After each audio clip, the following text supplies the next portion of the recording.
And before I deliver my opening remarks, I'd like to note that we are in unusual circumstances under which this meeting is taking place today, but pursuant to House Resolution 965, today the committee is meeting virtually. This is not how we would prefer to conduct business, but we're in the midst of a global pandemic, and until I am convinced that we can return to work on a more normal basis, we'll continue to try to meet remotely so that we can play our part in slowing the spread of COVID-19. I want to also announce a couple of reminders to the members about the conduct of this hearing. First, members should keep their video feed on as long as they are present in the hearing, and members are responsible for their own microphones.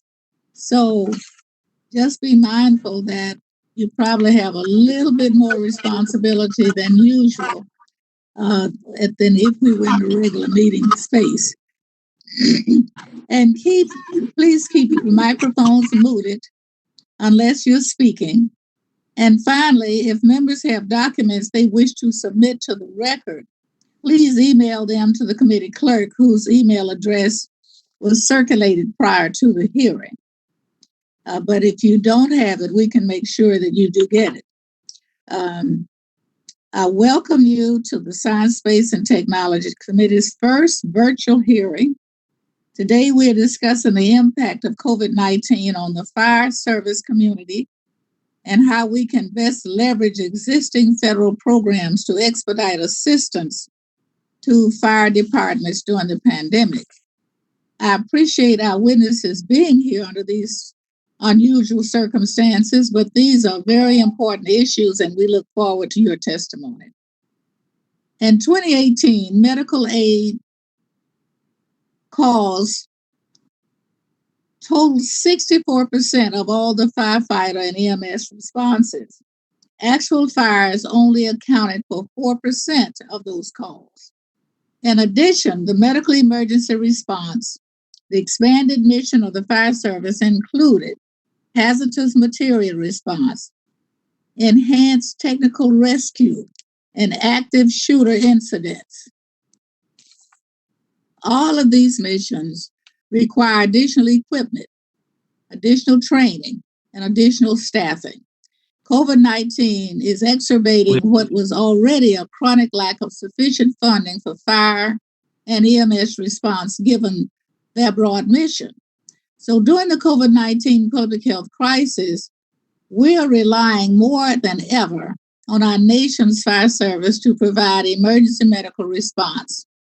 For those suffering from severe cases of COVID-19 disease, firefighters are sometimes the first healthcare workers they come in contact with. Sadly, many emergency responders have arrived to find such individuals have already passed away in their homes. Whether they are tending to the sick or to the families of those who just passed, firefighters are risking their own health to serve their communities. Lack of adequate PPE has led many of our firefighters to fall ill with COVID-19, and some sadly have died. These deaths represent a failure by the policymakers to provide adequate protection to our first responders. The Assistance to Firefighters Grant, or the AFG program, was established in 2001 to provide federal assistance directly to local firefighting and emergency response efforts. Today, this funding is needed to purchase PPE and for other equipment and training needs related to COVID-19. In response to the crisis, Congress provided $100 million in the CARES Act for supplementary funding to the AFG program. FEMA received more than 2,000 applications requesting a total of $128 million in funding. We understand those awards will be announced soon. But unfortunately, this funding only begins to address the tremendous need. The House passed HEROES Act, proposed an additional $1 billion in supplementary funding for the AFG program and its partner program, the Staffing for Adequate Fire and Emergency Response, or the SAFER program. I look forward to today's discussion and hope that we can understand more clearly what we're facing. COVID-19 has resulted in significant cuts to local and state tax revenues and other sources of support for fire departments, leaving some departments facing the hard decision to lay off firefighters in the midst of this crisis. We remain in the middle of this dual health and economic crisis at the same time that our country is confronting its long history of racial injustice. On top of that, we are in the early days of an ominous wildfire and hurricane season. Hey, Mike. Hold on, you're not on mute, Paul. You're not on mute. I'm sorry.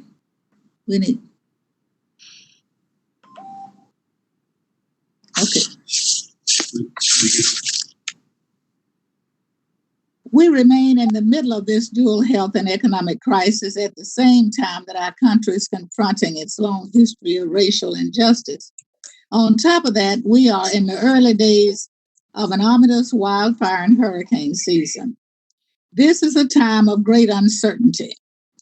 Yet, through it all, our communities are counting on us to ensure that our nation's first responders have the tools and support they need to do their job well and safely.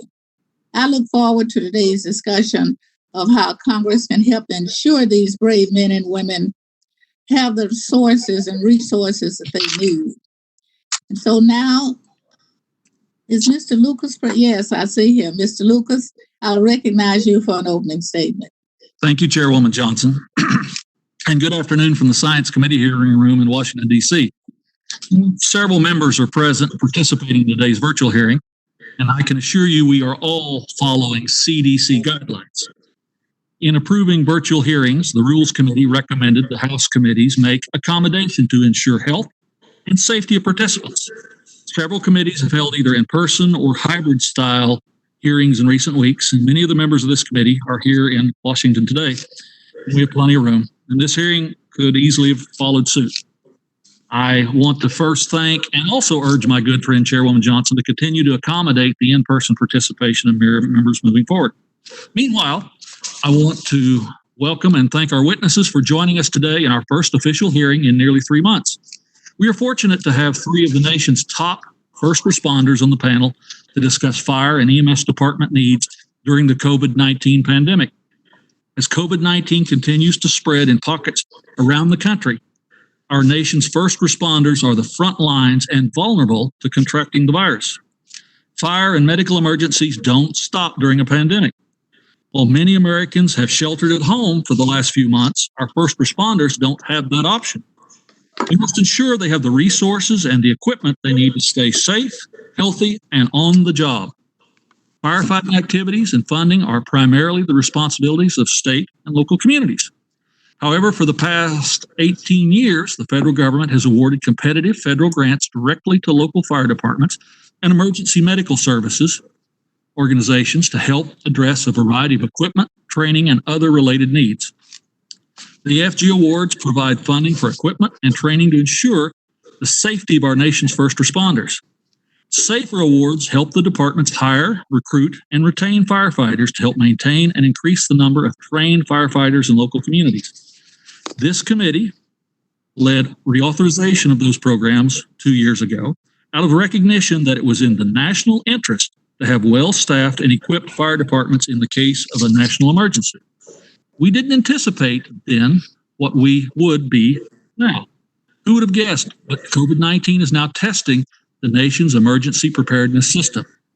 The CARES Act, which passed on a broad bipartisan basis, included $100 million to supplement funds that help fire departments buy or be reimbursed for personal protective equipment. I understand that FEMA is processing those applications and will be making awards in the next few weeks. I know that is not as fast as many of us would like, but for a program not designed to make emergency awards, they've moved with rapid speed. We have witnesses today from organizations and fire departments, large and small, Oklahoma, Kansas, Illinois. All departments have different needs, and I look forward to their input on how we can improve the safety of our men and women on the front lines during this crisis. I thank the witnesses for being with us virtually and for their service to our nation. With that, Madam Chair, I yield back. Thank you very much, Mr. Lucas. If there are other members who wish to submit additional opening statements, your statements will be added to the record at this point. And at this time, I'd like to introduce our witnesses. Our first witness is Fire Chief Gary Ludwig. Chief Ludwig is the president and chairman of the board of the International Association of Fire Chiefs. He is also the fire chief for Champaign, Illinois Fire Department. Prior to his service in Champaign, Chief Ludwig served in the city of St. Louis for 25 years and retired as chief paramedic of the St. Louis Fire Department. He has also served 10 years as deputy fire chief for the Memphis Fire Department. After Chief Ludwig is Mr. Royce Sander McGhee.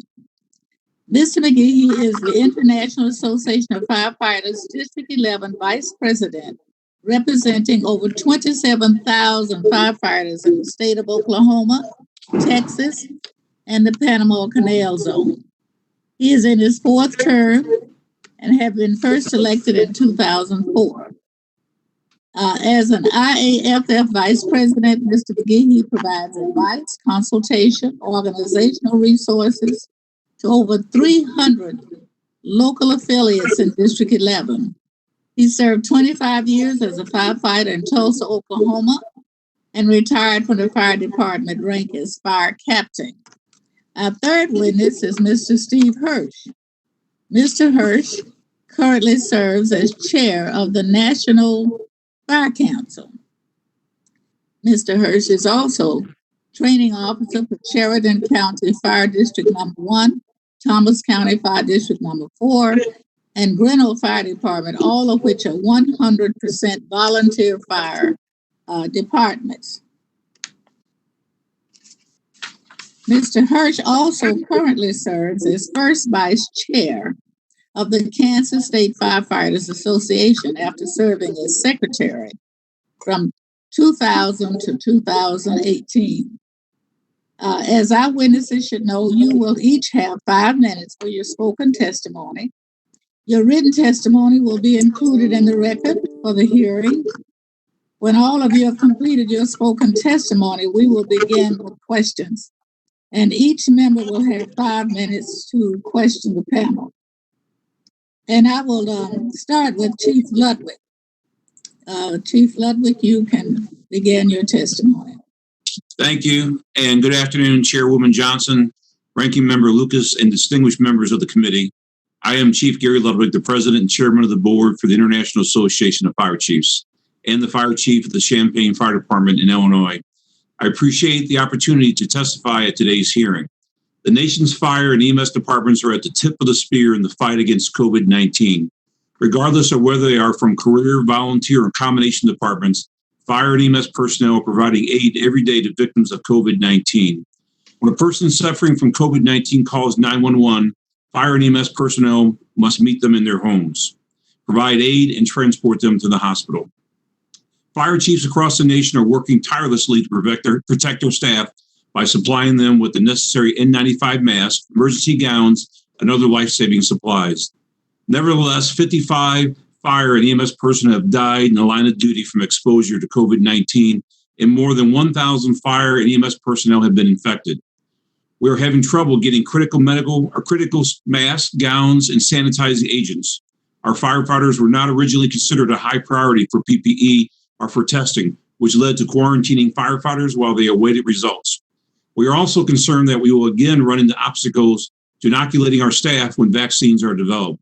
Fire departments' budgets are getting crushed by COVID-19 pandemic. When firefighters are exposed to COVID-19, we quarantine them for 14 days, or at least until the test results come back. We cover these staffing shortfalls with overtime and backfill pay. Also, the cost of basic N95 masks and sanitizing equipment has increased. Meanwhile, local budgets are squeezed due to stay-at-home and social distancing orders. This situation will result in reduced service to communities and layoffs. The IFC surveyed its membership in May. We found that fire departments expect to suffer $16.9 billion in budget shortfalls across the nation in 2021 as a result of the economic downturn. Our survey also found that approximately 1,000 fire department personnel have been laid off already, and that an additional 30,000 firefighters may be laid off in the next 12 months. If there is a second wave of COVID-19 infections, fire departments will need federal assistance to fight this plague. The IFC thanks Congress and the Trump administration for this help this spring.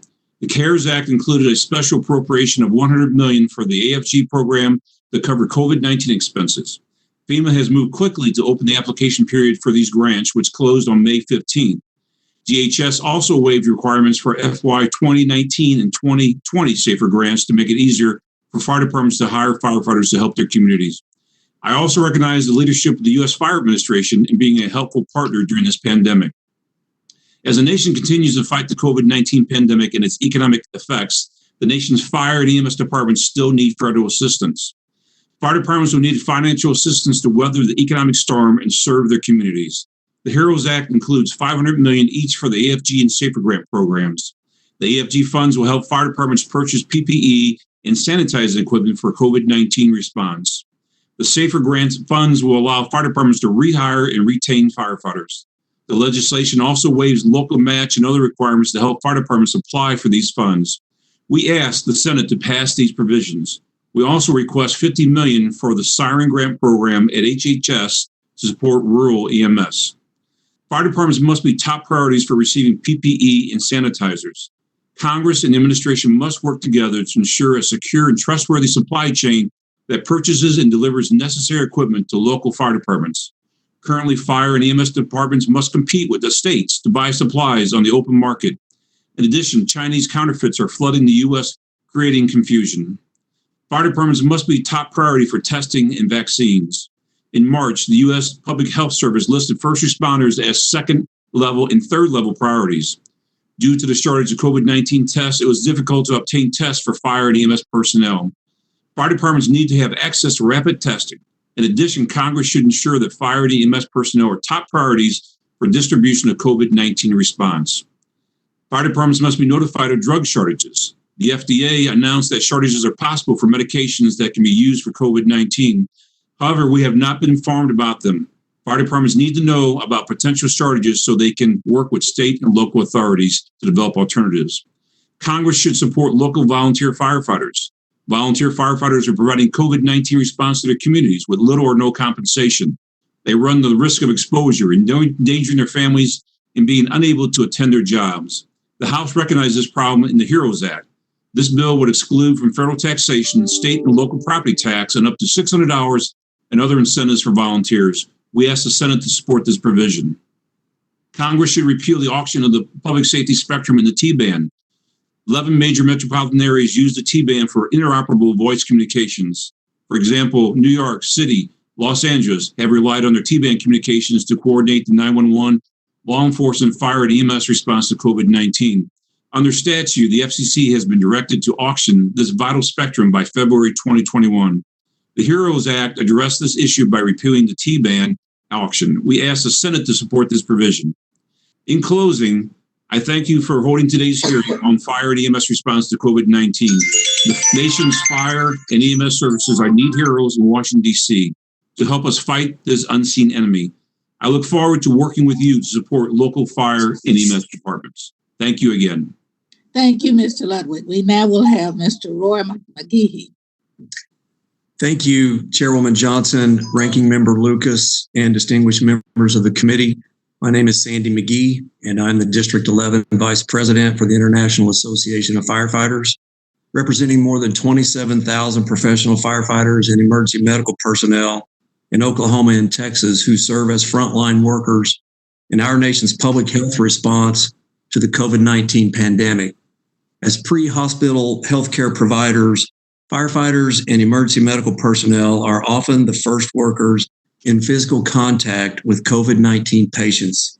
The nature of their work requires they be in close proximity to patients in uncontrolled environments. Responders performing this dangerous work must be properly protected. both to limit the spread of the virus itself and to ensure they remain healthy and able to serve their communities. Yet in far too many places, we are relying on firefighters, paramedics, and EMTs to respond to work without the proper protection. Even today, several months into the pandemic, fire departments across the country are reporting a shortage of all types of personal protective equipment. In Texas, PPE shortages can be found in communities of all sizes.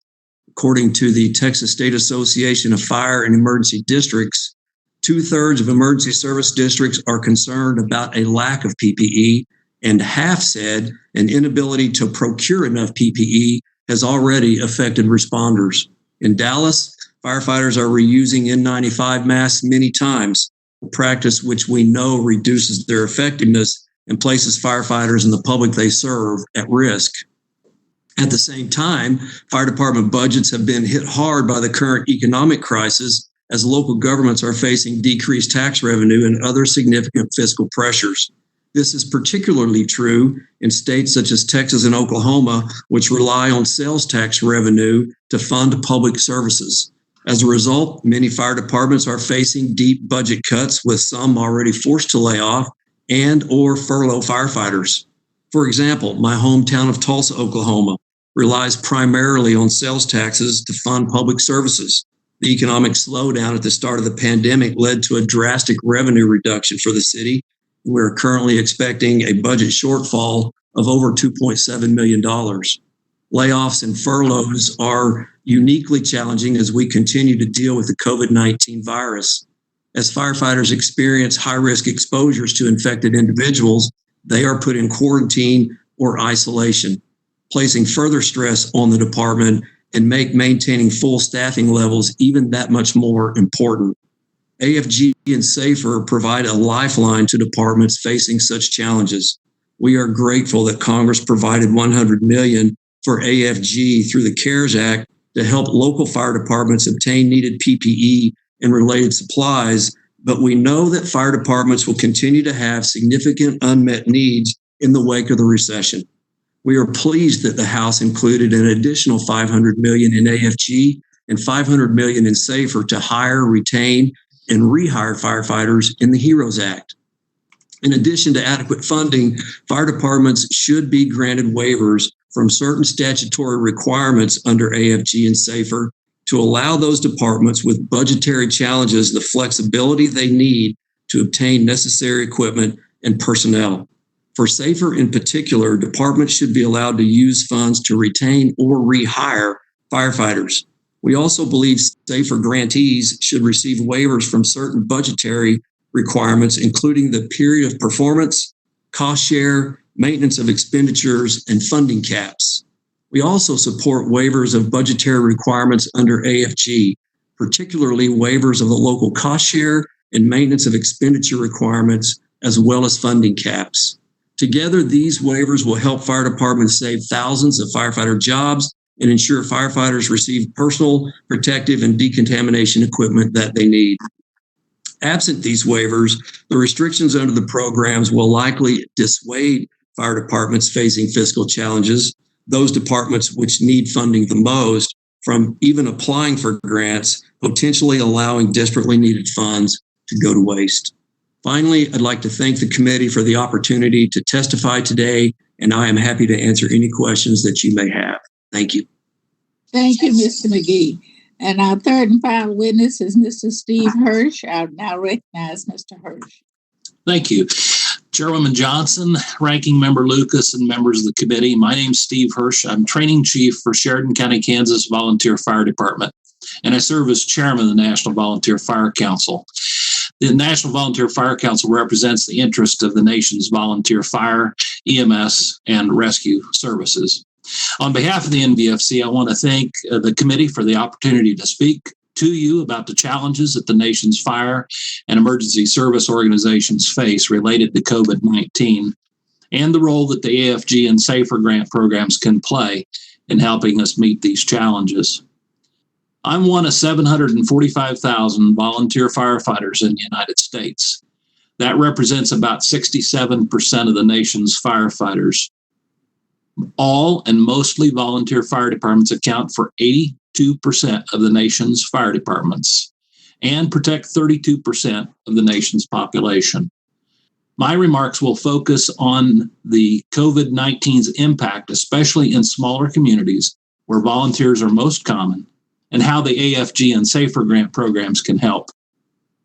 I could not be prouder of our volunteer firefighters and EMS providers and being the leader of this organization that represents them.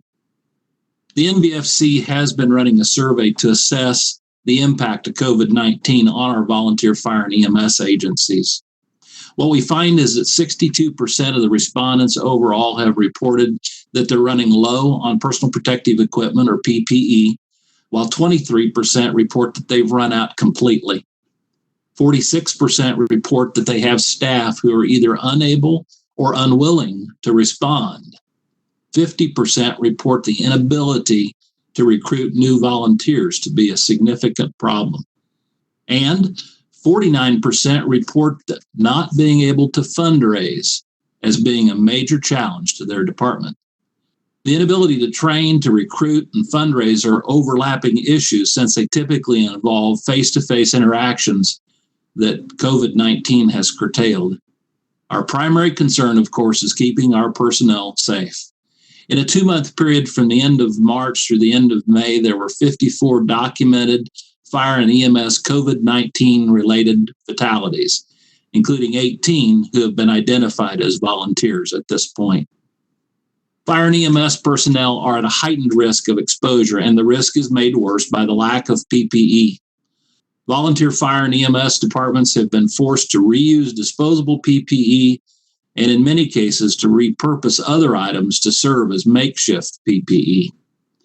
As has been noted, Congress provided $100 million in AFG funding in the CARES Act for the purchase of PPE and related supplies. The CARES Act funding will help address PPE shortages for the hardest hit fire departments across this nation. While many fire departments will be helped by this funding, it should be noted that based upon the number of anticipated awards, that less than 5% of the nation's fire departments will be likely to receive an AFGS grant. The reality is that more funding is desperately needed. On May 15th, the House passed the HEROES Act, which provided an additional $500 million to AFG for additional PPE purchases and an additional $500,000 for SAFER funding to help fire departments hire, recruit, and retain volunteer and career firefighters. The HEROES Act waives certain statutory requirements associated with both AFG and SAFER. The NVFC is on record as supporting the waiving of the local match. Without these waivers, many fire departments that need help the most would not be able to accept grants. The NVFC is opposed, however, to language in the HEROES Act that would eliminate in the law a requirement that volunteer fire departments receive at least 25% of the appropriated funding. The set aside of 25% for volunteer fire departments ensures that volunteer fire departments are mostly competing for funding against other volunteer agencies. Changing this, I believe, will hurt volunteer fire departments' ability to get grant funding. One of the major challenges that FEMA has faced in administering the AFGS funding under CARES was the fact that they're still in the midst of the FY 2019 grant cycle. FEMA is now online to do peer reviews for grants remotely, and that's greatly sped up the process of getting these grants reviewed and ultimately awarding them. The grant application periods are typically open for a month each, which require departments time to collect the required data, develop narratives, and put together a competitive application that has a decent chance of getting funded. Speeding up the grant schedule without significantly reducing the complexity of the application will result in fewer applications being submitted, especially from smaller fire departments. Fire and EMS agencies, as you've heard, across the nation are suffering from a huge revenue shortfall, a combination of increasing costs from responding to COVID-19, reduced financial support from local governments, and an inability to fundraise. Simply put, we need more money to be able to fulfill our mission. During this pandemic, volunteer fire and EMS agencies have stepped up in amazing ways to help out their communities. I say amazing, but yet that's what volunteers do. They step up to the plate time and again to protect their communities and their neighbors when they need it the most. I'd like to thank the committee again for the opportunity to testify, and I look forward to answering any questions that you might have. Thank you very much. At this point, we'll begin our first round of questions. But before we do, I would like to ask that each person keep their screens on, and I'm going to ask the staff to help us to determine how to acknowledge the next speakers. But at this point, I'll yield myself 5 minutes for questions. The assistance of firefighters, fire prevention and safety, and safer grant programs have helped fire departments meet training, equipment, and staffing needs for many years. As you all have indicated, the needs were already great and growing, and the programs have been chronically underfunded to meet these needs. And then came COVID-19, and fire and emergency departments across the country are under unprecedented stress. Congress did provide $100 million in supplementary funding to AFG in the CARES Act, but much more we know is needed, whether it comes from the federal government or from the states or local jurisdictions. What would be the consequences of policymakers failing to provide emergency funding to fire departments in the coming months? I will start with any of the witnesses that would like to begin to respond. Well, I can speak for the volunteer fire service, certainly. Many of the volunteer fire departments have to do fundraising, chicken feeds, pancake feeds, things of that nature in order to survive, because a lot of them don't get tax revenue. It's been impossible for them to go out and do those kind of fundraising activities. A lot of them do door-to-door solicitations. They can't do those. In those communities that do rely upon tax support, those revenue streams have also weakened considerably. Whether or not we'll see any impact in my own fire district, because we're property tax supported, is probably not going to happen until next year, because most of those funding sources are already set. But that's one. The other is that in the volunteer service, again, we rely upon recruiting volunteers 24/7, 365, because we can never allow ourselves to get behind in having staffing in our volunteer agencies. And we've now taken about 2 months out of this process, where it was very difficult for volunteer fire departments to be able to recruit folks. If we don't have adequate funding, the system potentially can completely fall apart. Thank you very much. Mr. McGhee, let me ask you something about mental health. The International Association of Firefighters operates a Center of Excellence for Behavioral Health Treatment and Recovery, which offers treatment to firefighters and emergency medical personnel for PTSD, and other behavioral health disorders. Unfortunately, mental health for the first responders is still stigmatized, really for all. The funding provided under the CARES Act may be used to assist in the cost for mental health evaluations. Can you expand on how COVID-19 is impacting firefighter and EMT mental health, and how AFG funding can help? Yes, thank you very much for the question. Behavioral health issues haven't stopped just because we're in a pandemic. And in fact, they have been somewhat magnified. The pressure and stress that first responders are under, certainly as they respond to the pandemic, lends credibility to that.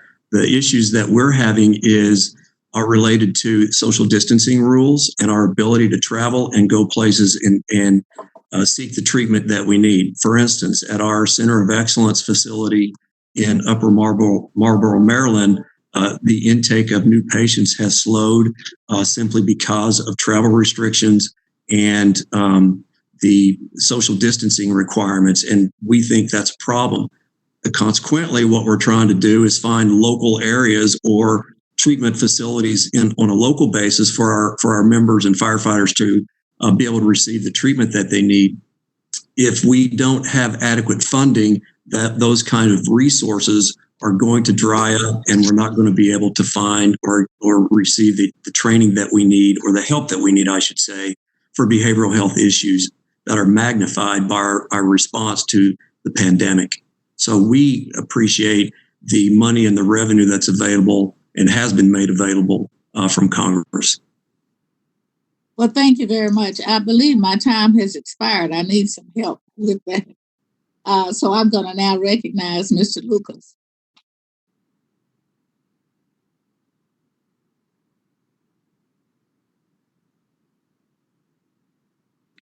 Mr. Lucas. Slowly but surely, Chairman, you're going to get me Okay. trained, and I appreciate your patience.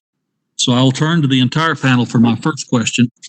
In your testimony, you've all made different recommendations for the best way to distribute emergency supplemental funds to local fire departments. How do you recommend Congress balance the speed of getting the funds out the door with making sure resources are going where they're needed the most in a fair process? And any of the three? Well, Let's step into that. I can certainly speak for the Volunteer Fire Service. This grant program, the grant programs have been administered by the U.S. Fire Administration through FEMA. They've worked remarkably well the last 18 years since we've had these programs in place. The reason that they work so well is that we do peer reviews. In other words, other firefighters actually sit in on the reviews of those grant applications, and that has worked amazingly well. We're sort of the experts in this field, and it's worked tremendously well. Now that they're able to do peer reviews in a remote setting, I think those are going to move fairly quickly. And I'll add from the International Association of Fire Chiefs, we truly support the current, as Steve said, the current AFG and SAFER programs. The process by way that's been delivered, it's a very clear and transparent process that there's no middle agency, no middle person. The funds go directly from from the federal government directly to fire departments. There is a very transparent and clear process with that, with the peer review process that Steve spoke of. And it has been a proven system that has worked for multiple years, 18 years or so. And we support that process wholeheartedly. Ranking Member Lucas, I don't have anything to add other than what my fellow panelists have already said. Absolutely. And with that, Mr. McGee, I would note it's always nice to have a fellow Oklahoman on the panel. And as you're well aware of, whether in the last few days, whether it's Kingfisher County, Alfalfa County, Greer County, Dewey County, Major County, we've had an ongoing set of fire challenges out in the countryside.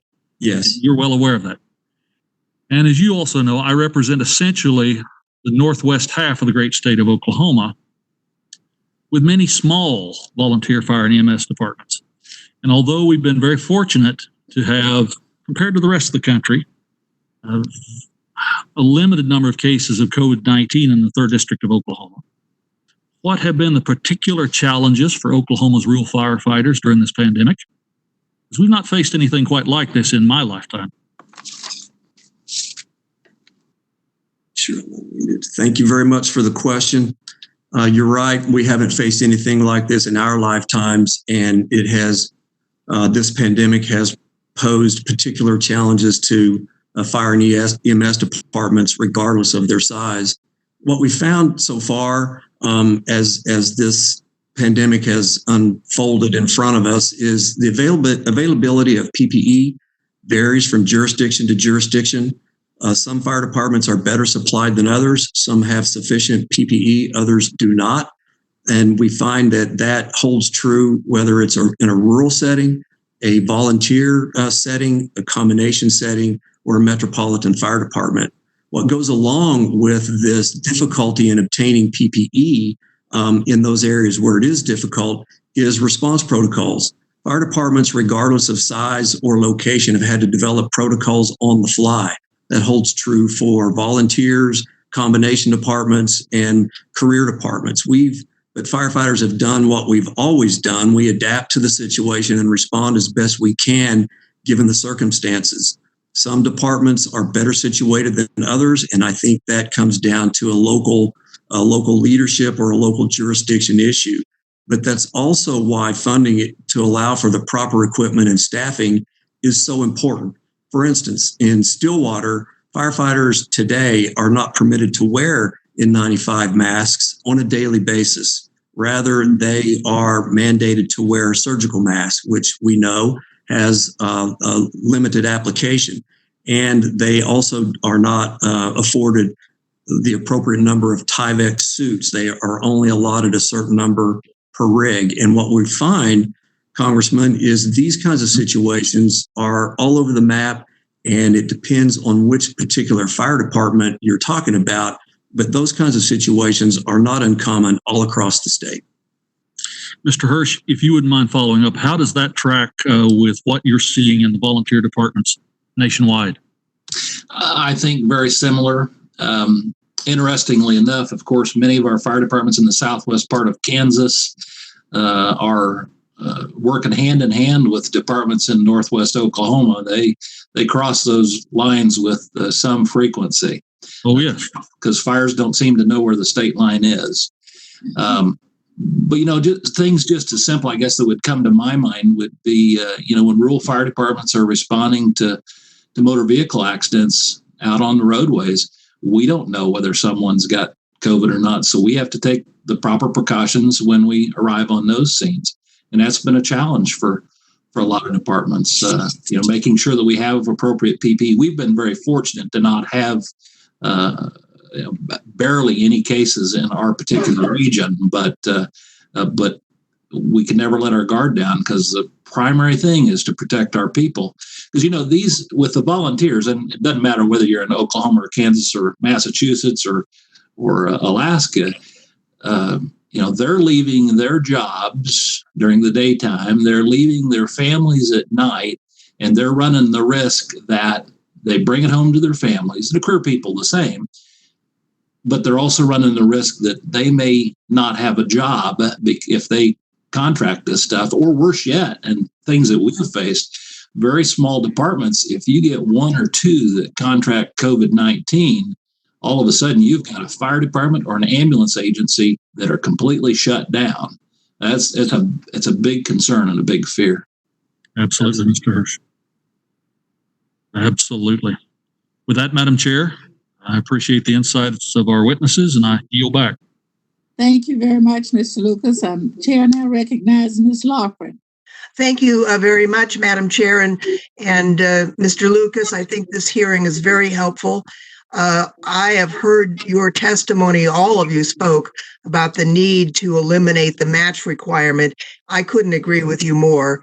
I mean, that's really a barrier to getting the help to where it needs to be right now. And so I think your testimony was excellent and persuasive, and I hope we can get that done as soon as possible.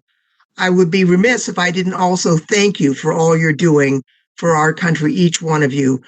This is a very tough time, challenging time for our country, and for first responders to step up for our community. It's really so admirable, and we are so grateful to you. I have a question. Here in California, we worry not just about COVID-19, but we're entering the wildfire season, and we're being told by the National Interagency Fire Center that it's going to be a very hot, dry weather, drought type condition across the western United States. How does we're going to have above average wildfire potential. What unique challenges does the COVID-19 present in fighting these wildlife, wildland, urban interface type of fires? Have you thought through that? Is there advice you can give us on that? Any of you? All of you? I can take that question. Yes. In fact, the AFG has a COVID-19 task force, and we're looking at the multitude of issues that impact us with this. But one of the areas that we brought on to the task force is a member that is very well experienced and much of a subject matter expert on wildland fires. And because we do have concerns, we have major concerns about the wildland fire season that's coming up. As an example, we need to be able to protect firefighters in those base camps from infection. We got to worry about evacuating and sheltering the civilian population while maintaining social distancing requirements. We have to ensure that the federal and local firefighters have enough of the appropriate PPE and supplies to prevent that infection. There's also some tactical considerations about transportation and maintenance of the fire line while also maintaining the social distancing. And then, as you've heard, when we talk about between Kansas and Oklahoma, the mutual aid between the jurisdictions that can be hampered as a result of the COVID-19. So, yes, we have a lot of concerns about the upcoming wildland fire season, and we're trying to look at this and address this. What steps could we take and could Congress support to provide tools to address those important issues that you've just outlined? Well, certainly the funding is something that is so absolutely important to this, because if we don't have the proper PPE, the things that I just described about the exposure to infection, evacuating and sheltering the civilian population while also trying to maintain social distancing requirements, those are all things that are going to require money. So the federal money is so important to make sure that we keep our firefighters and civilians safe during the wildland fire season. Just one quick question. I think it was Mr. McGhee who talked about the need for consistent protocols. That makes sense to me. Obviously, not every place is the same. But is this an area where the National Fire Protection Association should be asked to develop and some protocols that they could distribute out to departments around the country? We have the IAFF has been utilizing every resource available as we develop and to assist fire departments developing protocols. The primary governmental agency that we've been relying on, to the best of my understanding, is CDC. Right. Our recommendations have been following their guidelines organizationally, and as we assist our local affiliates with that kind of a question. So we believe that utilizing those federal government guidelines is very important to give us a kind of a universal baseline from which to work from, and we think those are very important. Finally, I was disturbed, Mr. McGhee, to learn that people who need mental health assistance because of the trauma that they're encountering, were not able to always to get it because of travel restrictions and the like. And I'm wondering, is there a role to play? Obviously, the center is the gold standard for treatment, but is there a way to get people in need of treatment into more locally available resources? What can be done? Because I can just imagine repeatedly encountering the kinds of things that firefighters are encountering these days. They need support. Yes, they do. And prior to the pandemic, we're working and still are on ways to make available services more readily available to firefighters. One of the things that we have found out is just talking about behavioral health issues makes and allows a scenario for more affected individuals to feel safe and comfortable coming forward. But we haven't been able to fully develop the programs to expand our footprint, so to speak. But it's more important now, just based on the travel restrictions and finding the right clinicians and the right resources that we can send our folks to. We're working on that. There are some what I will call groundbreaking areas of concern there and programs that we're developing, but they're still in the development stages. They're not ready to roll out. It's a challenge for us. Very good. Madam Chair, I see my time has expired. I yield back. Thank you so much. Thank you. Mr. Posey. Thank you, Madam Chair, for holding this hearing, and I appreciate very much the witnesses coming and sharing with us in more detail about what your needs are. I wish there had been a standalone bill. I think it would be unanimous through the House and the Senate as well. I don't know a single member of Congress that doesn't appreciate our firefighters. I've got several of them in my family, so serious is a heart attack about that. But recently, the NASA administrator, Jim Bridenstine, mentioned how its space centers are working with private companies to help our nation respond to the COVID pandemic. And once you know, somebody would ring on my phone. You forget to turn the thing off at your house and it goes off. I apologize. There was one project he mentioned that NASA's Glenn Research Center helped to develop and test. That product is Ambustat, and it helps decontaminate spaces such as ambulances in under an hour at a fraction of the cost of other systems. According to NASA, it helped guide the development and production of this product back in 2015 and is now conducting additional research to continue to maximize the effect of this product on COVID-19. Have you all heard of the product, and are you aware of fire departments using this product to decontaminate ambulances and their gear? I have not heard of that product, and I'm not aware of anybody using it. And I'm with Sandy on that. I have not heard of that product, so I'm sorry I can't help you there. Okay. And I would echo that as well. Well, my next question was going to be where, but you haven't heard of it, so we don't know. I might suggest that we ask NASA to kind of reach out with that a little bit. It sounds like it's really got great redeeming qualities. In addition to the supplemental assistance to firefighters grant, funds provided in the CARES Act, how have the U.S. Fire Administration and the Federal Emergency Management Agency assisted fire departments in assessing resources such as Ambustat to help them respond to the COVID-19 crisis? Any? All? So I'll answer that. I must tell you that the United States Fire Administration has been a champion through all this. The Administrator, Keith Bryant, has been superb, and his staff has been superb. I spoke about the COVID-19 task force that the IFG has.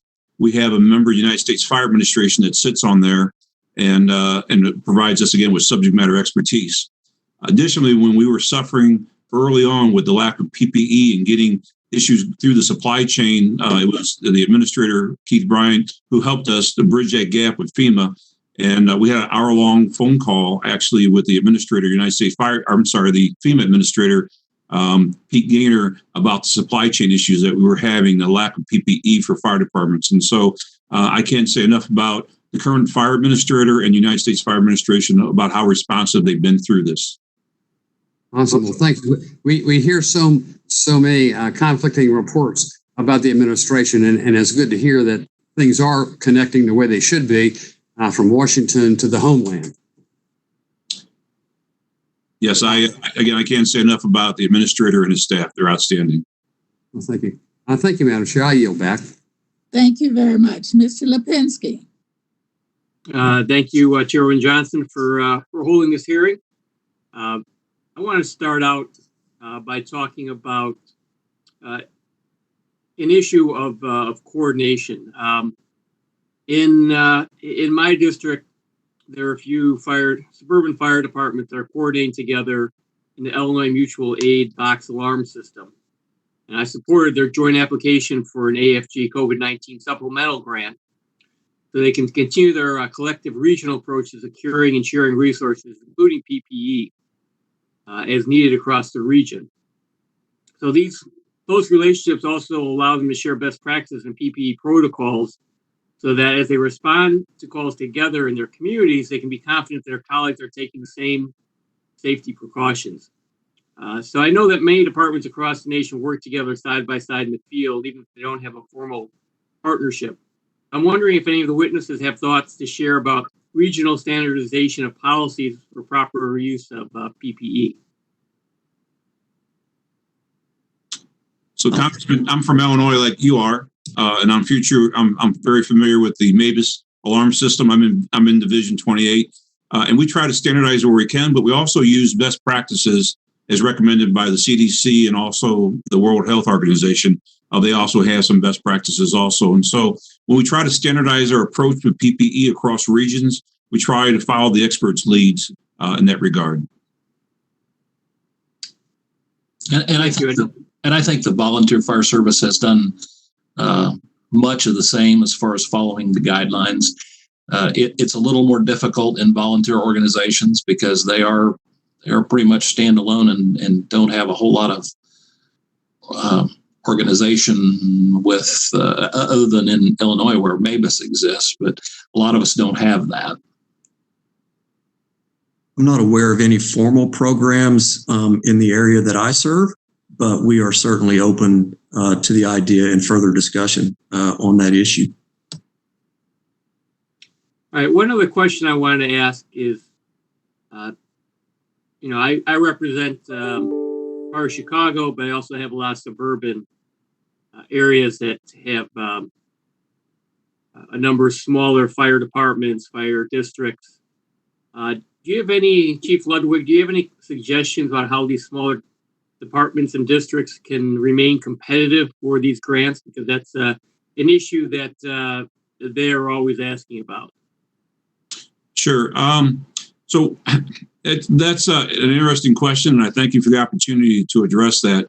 Certainly, the need to be competitive also is relying upon the person who's writing the grant and their way of enumerating the value and the need of getting the grant. And so one of the things that I think would help is some type of grant writing program or some type of process of which they can be schooled on how to write a proper grant, because it is under a peer review process by which our individuals within our own profession review this. So if it's not well written, if it's not well articulated, if it's not well spelled out, that grant, even though it may very well be needed, may go and be rejected. So I would recommend some type of program to help those who are writing those grants. And I think that also highlights the need for keeping the 25% set aside for volunteer fire departments too. Most of these people that are preparing grant applications, they're people who work in the grocery store and people who work in the farm implement dealerships, and they don't have a whole lot of time to do this, but they do it out of love for their neighbors and their communities.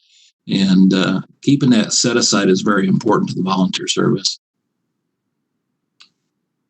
Very good. Thank you. I yield back. Thank you very much. Mr. Weber.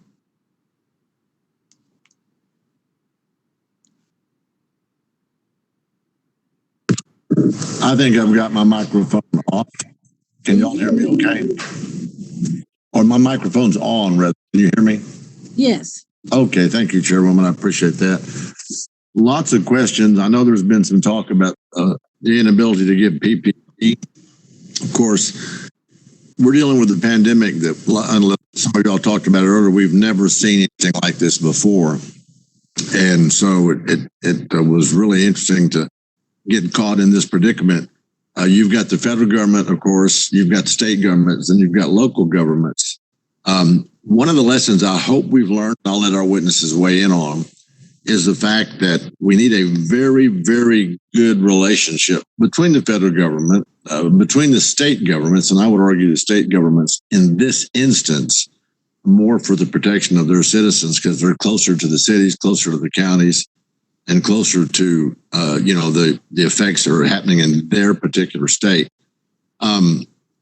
We reached out to the Texas Department of Emergency Management to see that they had a very, very good supply of a lot of this equipment.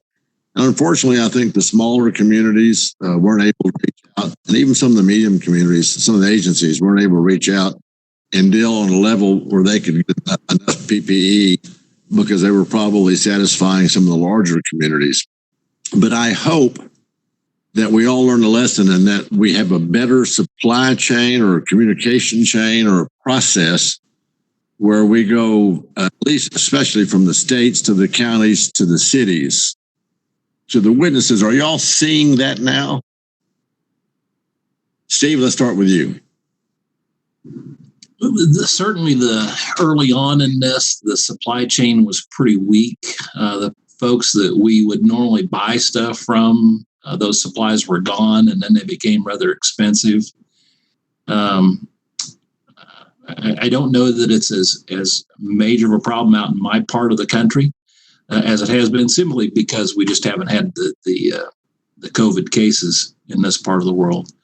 But I think going forward, one of the things that's going to be important is at least in my own community, supplies that were bought 10, 15 years ago then became outdated because no one was really watching the store to make sure that those items were kept up to date. And I think that's going to be important for us going forward, is to make sure that we have a turnover of those supplies on a regular and periodic basis. Right, and good point. How about you, Chief Ludwig? So I'll echo what Steve said, and quite frankly, there were a lot of issues early on. I talked to fire chiefs who were buying raincoats and ponchos or whatever they could get because they needed something to protect their firefighters. And the strategic national stockpile was depleted early on of PPE. And one of our concerns and what we saw and what I heard from a lot was what was coming from the federal government into the states and going into their caches of supplies was being reprioritized. Firefighters were not in the priority chain. Healthcare workers, home healthcare workers, people in the hospitals were the priority. And I know several fire chiefs had conversations with state officials who outright told them that you're not the priority. And then that was disconcerting because, quite frankly, when we saw all of the wonderful work that was being done on TV by nurses and doctors in the hospitals, how those patients got there was through the fire service. So we were in contact with those patients. And so somewhere along the line at the state level, they reprioritized us. I know in one particular state, they received 2.9 million at that point N95 masks, but a fire chief told me with a rather large department of 16 stations that he received 40 of those masks, 40. And so that was disconcerting. And so somewhere there's a breakdown when it comes from the federal government to the state. And if I could just take one more second to say that, when the federal government allocates funding for highway transportation, there's conditions attached to that. And I am of the opinion that somewhere in the future, if the federal government is going to issue PPE to states, there should be some type of conditions attached to that. And that is that fire priority also. Oh, thank you for that. And Sandy, we'll jump over to you. Okay. Thank you for that. I don't have much to add other than what Gary and Steve have said, other than the IFF has identified the priority of firefighters as being an issue and has been working with Congress and members of Congress to raise that level of priority. And you're 100% correct. That lack of priority in the supply chain process caused a lot of issues early on. And even there are still some of those supply chain issues today, but not as bad as they were simply because of a priority. And that's why I think that it's important, as you said, that we have a better process identified in the eventuality that this happens again or as we continue to deal with this pandemic. Well, thank you for that. I'm going to close by saying it's going to happen again. I think that we're expecting it to come back around for round 2 in the fall. And I just hope that thank you all for what y'all do. I hope we've got y'all elevated, obviously, to the priority level that you need to be. And all the first responders, police included, and especially our hospital workers, them included, and healthcare workers, and even in some of the nursing homes and stuff. So thank you for what y'all do. And I'm hoping that we've got this is all greatly planned out for perhaps round 2 coming up in the fall. And with that, Madam Chair, I'm going to yield back. Thank you very much, Mr. Weber. Ms. Bonamici is recognized. Thank you so much, Chairwoman Johnson and Ranking Member Lucas, and thank you to our witnesses. We know that the funding from the CARES Act was so desperately needed, but certainly not enough. Here in Oregon, we're worried about understaffed fire departments and firefighters dangerously exposed because of a lack of PPE. I'm glad we're talking about this issue. My state is already operating, according to the Oregon State Firefighters Council, about 1,200 firefighters below recommended staffing levels. And here in Northwest Oregon, our Tualatin Valley Fire and Rescue has already paid close to $1 million for PPE and sanitation supplies. They've applied for a supplemental AFG grant under CARES, but even if they receive the full amount, it won't even cover half of that. Chief Derek Weiss told us that they're preparing for a possible resurgence in the fall. It's extremely difficult when they're still trying to figure out how to cover the expenses that they've already incurred. I want to start by saying I share Ms. Lofgren's comments and concerns about the match requirement, but Mr. McGee, even as supply chains start to normalize, are you concerned that departments might not be able to purchase adequate PPE because of limited funding? And do they have access to some best practices regarding how to distribute supplies of PPE when we have unpredictable need over an uncertain period of time? Certainly. The supply chain, the availability and the cost of PPE is important, especially for these locations that we're talking about that are already cash strapped. And this reality that we're living in where personal protective equipment and the cost have been marked up is just unacceptable. And we would hope that those issues are able to be addressed as we move forward into our ability to respond. We all certainly hope that. And I know here in Oregon, as well as many places, there's some really strong price gouging provisions that can be enforced. But we need to make sure that all our firefighters have access to PPE, as well as all of those frontline workers. It's so important. I want to just follow up a little bit on the conversation that we were just having in response to Mr. Weber's comments about how firefighters and emergency medical personnel are really the pre-hospital healthcare providers and often the first workers in physical contact with infected individuals. And we know COVID-19 is disproportionately affecting African Americans, Latinx community, people with underlying health conditions, and also people over the age of 65. So I'm going to start again with Mr. McGee, but then ask the others as well. What is being done to help make sure that emergency care needs of these communities are met? And does funding through the Fire Grants program help to meet these specific needs and urgent care required of these high-risk communities? Certainly, AFG and grant money as it applies towards the purchase of PPE, it would be utilized in those communities as well, in every community. So the level of response and the type of response dictates the level and type of PPE that is required. So information coming from our dispatchers as we're responding to potential COVID patients in high-risk areas is invaluable information for us to have. That's why it's important for fire departments and governmental agencies to work together so that we can share that information and the responders that are going into those situations know what they're getting into so that they can then wear the proper level of protection. That's the most important thing is information so that we know how to prepare. That's great. And Chief Ludwig or Mr. Hirsch, you want to talk about the importance of this grant funding to meeting the needs of those particularly vulnerable communities? Well, I'll just add that what's so imperative is the safer funding. As I like to say, there's no 912 on the phone dial. After you dial 911, if no one shows up, there's no one else to call. So it's so important that we have people in our communities able to respond to those that are in need, those that are at disadvantage, those that are at high risk. As we projected, we're looking at the potential of 30,000 firefighters being laid off over the next year.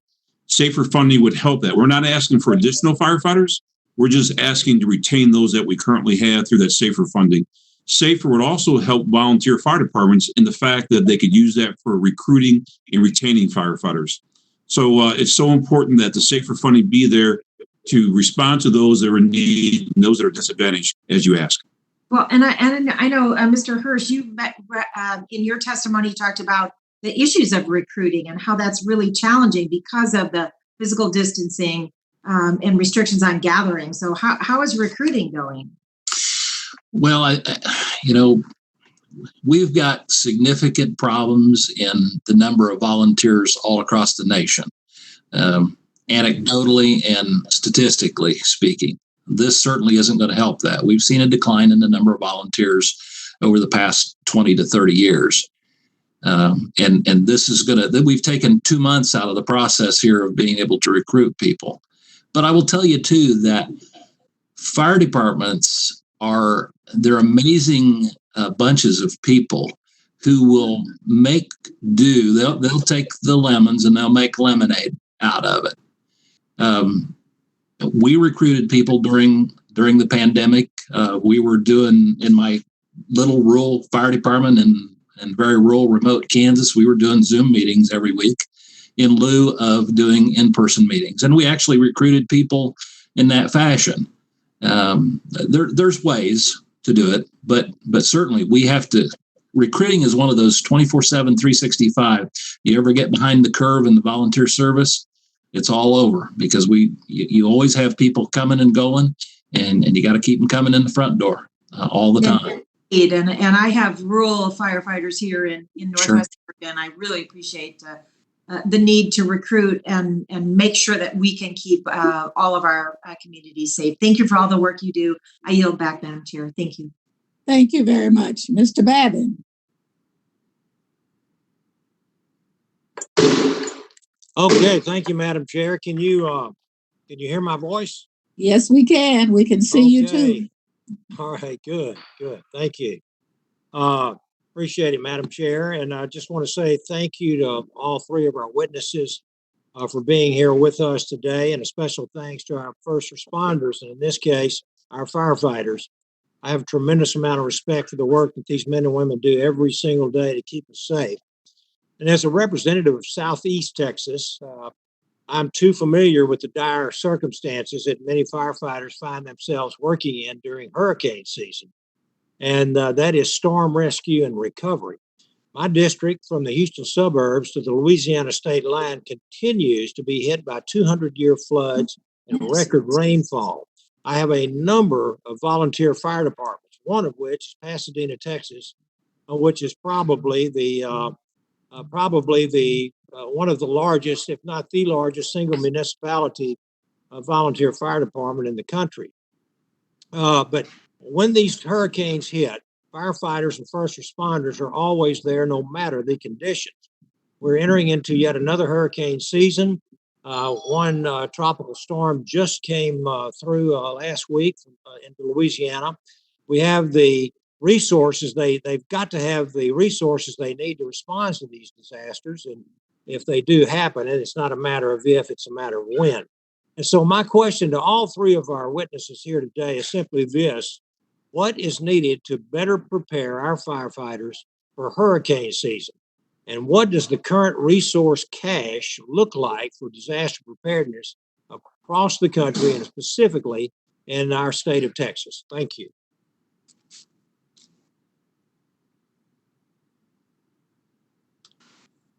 All three of our witnesses.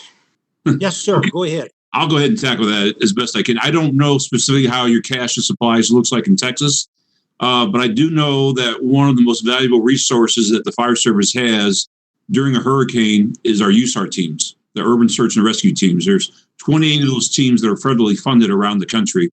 I don't know the number that's in Texas, but it just wouldn't be Texas where they would pull those teams from. They would pull them from Memphis. When I worked in Memphis, Memphis has one of those federal teams. They have teams in California, Arizona, Florida.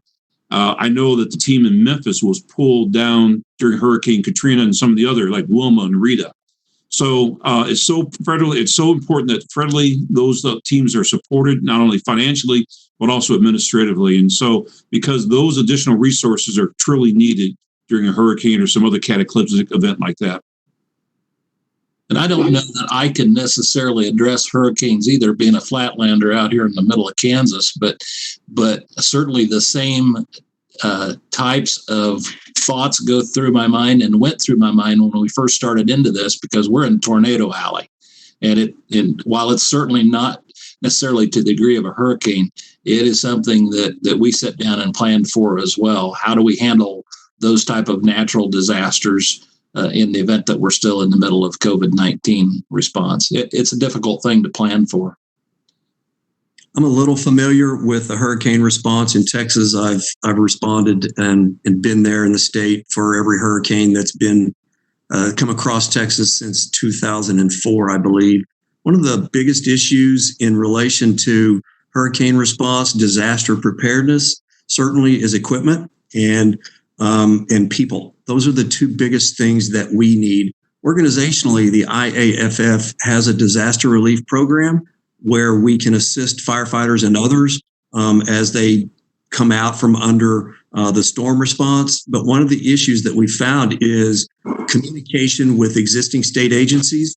We're an organization that has resources that are available, and the state has resources that are available, and coordinating that is a bit of a challenge. So I see that as something that really needs that we need to work on as we coordinate all of our relief efforts during these kinds of storms. Okay, well, those are all great answers. I want to say just how much I appreciate and how valuable our volunteer fire departments and EMS folks are to this country, and especially in my district. So with that, Madam Chair, I'll yield back and say thank you very much. Thank you very much. Mr. Barra. Thank you, Madam Chairwoman. And thank you to the witnesses for your service to our country and to your communities. I know the Chairwoman brought up the issue of mental health, as well as my colleague from California, Ms. Lofgren. And one of the approaches we've had in pre-COVID, working with IAFF and IFC and our local departments, was this bill that we put together, the HERO Act, helping emergency responders overcome. And it really was looking at piloting programs within stations to create peer support and individuals within each station house that could proactively reach out to firefighters and first responders, as well as be a confidential resource. So it's someone that they were trusted with, that they work with, and creating kind of a train-the-train program in these firehouses. So I'm going to actually have my staff send that bill around to each of the offices, but it is endorsed by IAFF and IAFC and developed, and it's a good, smart approach that in a confidential way gives some of these first responders the ability to reach out and talk about what they're seeing on the job. And we really have seen an uptick pre-COVID in the level of stress with our firefighters, the number of suicides with firefighters. It's because we're asking them to do much more. I see it here in Northern California, where we've now had disastrous forest fires that are the norm, and you're asking folks to go out and fight those fires. You're asking folks to continue to work overtime hours, and again, that does take its toll. Layer in COVID-19 and what we're asking our firefighters to do and our first responders to do, and what they're actually seeing, it's just going to create an additional level of stress. So anything we can do to address the hidden epidemic of mental health and stress and suicide within firefighters, I think it does behoove us to push those resources out to the departments, because at a time when we need those first responders and firefighters, we can't have them going down or having them, just having to deal with this enormous stress. One of the areas that, and maybe Mr. McGhee, since we work with IAFF, if you want to talk a little bit about, some of the hidden stress and strain that your members are seeing. Sure. Thank you very much, Representative Barra. I appreciate your leadership on this issue. It's important. It's an important point for us, getting people to talk about their internal struggles and stressors and triggers that make their behavior somewhat out of the norm is a challenge in and of itself, regardless of a pandemic type of situation. The IFF has a peer support training program where we train firefighters to recognize issues about behavioral health from their peers and their coworkers. And I'm sad to say, but happy to report also that it's our most productive and most requested type of training, because this is a real issue in the fire service. Just recognizing it and getting people to talk about it is a huge obstacle. And then once we talk about it, having these kinds of programs and the resources available to direct our members to get them the help they need is really important. In light of the COVID pandemic, one of the things that we have been doing is offering an online peer-to-peer support program and training program. And that is a result of your leadership and the issues that we're facing and trying to address during the pandemic. Yep. Congressman, if I may, one of the unique things about the volunteer fire service, of course, is that these are neighbors helping out their neighbors in their worst possible time, which also means that the folks that we're responding to their incidents are probably people that we're related to, we're neighbors to, we go to school with, we're in Sunday school with them, we teach them in Sunday school, and that adds an additional layer of stress to the volunteers. But I also think the volunteer fire service has stepped up to the plate on this. The 1033 Foundation, which I believe is actually headquartered in California, has been, at least in my state anyway, has been very giving of their time and resources, and they've helped out volunteer firefighters across this country. And then the National Volunteer Fire Council with our Share the Load program, where volunteers have the ability to call a toll-free number to reach assistance from fellow first responders, and then referred out to other professionals. And in fact, we just came up, I don't know whether it's even out yet, a reference book of professionals in the mental health field across the country, so that we can put that in the hands of fire chiefs so that they can provide that support to their local volunteers. Very, very big topic. Incredibly important. I see I'm out of time, and Madam Chairwoman, I will yield back.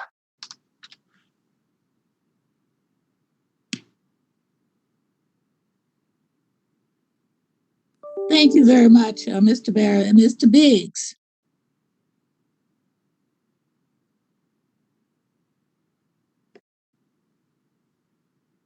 Is Mr. Biggs still present?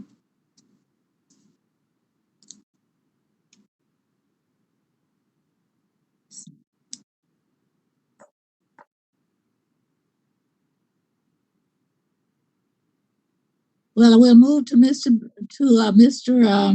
Baird and come back to Mr. Biggs if he comes. Is Mr. Baird there? Yes. Okay. Thank you, Madam Chair and Ranking Member Lucas. We appreciate the opportunity to be on this call, and certainly appreciate all that the firefighters and first responders do. So I really want to add my support to the expressions of appreciation in that regard, and especially what you've done during this pandemic. I guess my question, I live in a predominantly rural area of West Central Indiana. And so my questions deal with the aspects that impact those rural fire departments. And I guess, Steve, might start with you. You mentioned the 25% set aside for volunteer fire departments. You also mentioned that in some ways these rural fire departments might be disadvantaged. So would you care to comment on that? Well, yeah, sure. Again, the volunteer fire departments, these are the people in your community. They don't have full-time staff to be able to apply for grants. And so these are people who are giving even more of their time, not just responding to calls, but now raising money. And I guess it's not just those people who are doing grants. In many fire departments, those are the people who are doing the bake sales, who are doing the pancake feeds week in and week out, in order for those departments to even have money to be able to respond on a regular basis, let alone to have to respond to COVID-19 calls. Very unique. That's why maintaining that 25% set aside for volunteer fire agencies are very important. I might add that some of those pancakes aren't really bad either. I mean, they do a pretty good job.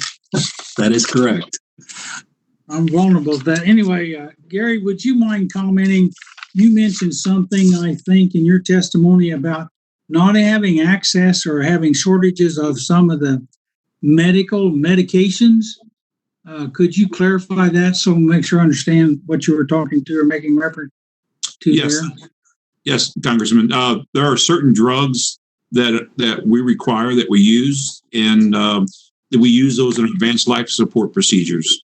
And quite frankly, this drug shortage has gone on for at least 10 to 12 years that I know of. You might have the FDA that stops a line based on some type of quality issue.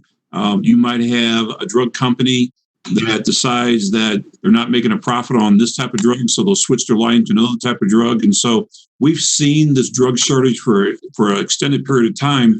And then when the COVID-19 hit, it really exacerbated the problem, quite frankly. And so critical drugs that we need for instance, as we sedate patients, because those drugs were also needed for the ventilators that were being used in the hospital. And we needed that same type of drug to sedate our patients. But we've seen experiences of drug shortages for quite a long period of time, including critical drugs that we need to give patients such as glucose, epinephrine, and other types of drugs.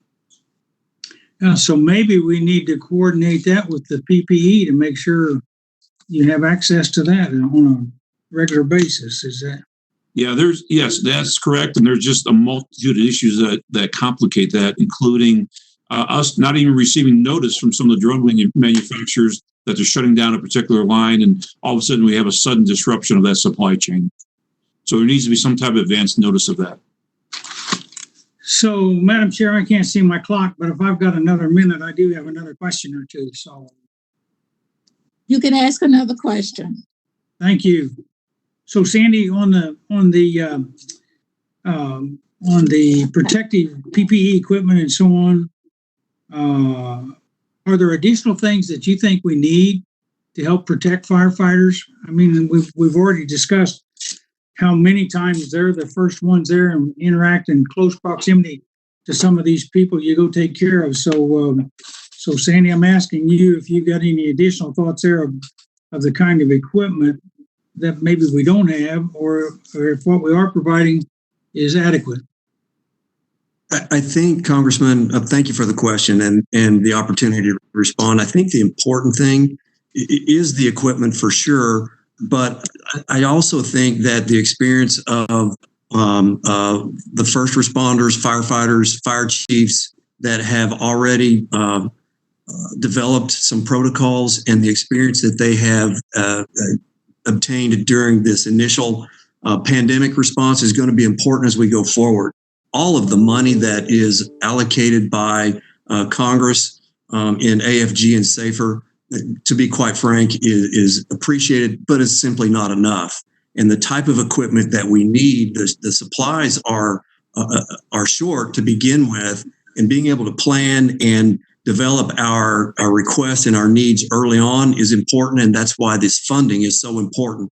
People and equipment are the two most important things that we have as we try to deal with this response. So I'll defer to others that have more expertise in the type of equipment that we need, but personal protective equipment is the most important thing. Well, thank you very much. And the clock I see now shows that I'm out of time. I think the clock's wrong, but anyway, I yield back. Thank you very much. Ms. Fletcher. Thank you very much, Chairwoman Johnson, and thank you to all of our witnesses for being here today and for your testimony. It's been very helpful, and I join many of my colleagues, I think all of my colleagues who've commented about the importance of the fire departments in all of our districts and our appreciation for your critical work. My own brother-in-law is a volunteer firefighter here in my district, and I've seen firsthand the critical role that our firefighters play in our community. Of course, I am here in Houston, so we also see the vital work done by the Houston Fire Department, a rather large department across my entire district every day, including just this morning when we had an explosion in the middle of the night, and our firefighters are on the scene responding right now. So one of the things that we see here pretty constantly, and I think Mr. McGee, you touched on it in your testimony, and Mr. Ludwig, you just mentioned this as well, is kind of the critical role that the EMTs are playing in the fire departments in rendering medical aid and also in transporting patients with COVID-19. And I think in your testimony, Mr. McGee, you mentioned that firefighters and emergency medical personnel are pre-hospital healthcare providers, often the first workers that are in physical contact with infected persons. And I think, Mr. Ludwig, you mentioned that as well when we were talking about PPE and how important it is. So following up on my colleagues' questions on that issue, I would be interested if you could just share with us a little bit more about that role and how that is affecting your departments as well. Just, of course, we all anticipate the responding to the fires, but what I think I read in your testimony, Mr. McGee, was that the National Fire Protection Association reported that 64% of fire department responses in 2018 were actually medical calls. So can you talk a little bit about the breakdown of 911 emergency medical responses? Has that changed during the COVID-19 pandemic? Are you seeing more? Are you seeing less? And then what are you doing, or what do you think you need more help to be able to do to protect your firefighters and EMTs from the virus, whether it's additional training, other things. I'd love to hear from everyone on kind of that role with the time that I have left, which is about 3 minutes. Thank you for that question. I'm not aware that the response percentages have changed since the pandemic, but I'm also not, I haven't viewed any of the latest reports, so I don't really know. And as I believe the chief said earlier, fires and other types of calls that firefighters respond to haven't stopped simply because we're in a pandemic, and I shouldn't say simply, because of the pandemic. So the percentages, I'm not sure have changed. It wouldn't surprise me if it's a little more elevated as far as EMS response goes. What we've found in Houston is, and I don't want to bring up a sore subject, but what we found is a battle between our firefighters and the city of Houston in relation to PPE. Our leadership for Houston firefighters has had to go to great lengths to identify for the city administration their own ability to utilize funds that have been allocated for the city of Houston from the federal government and to buy the proper equipment.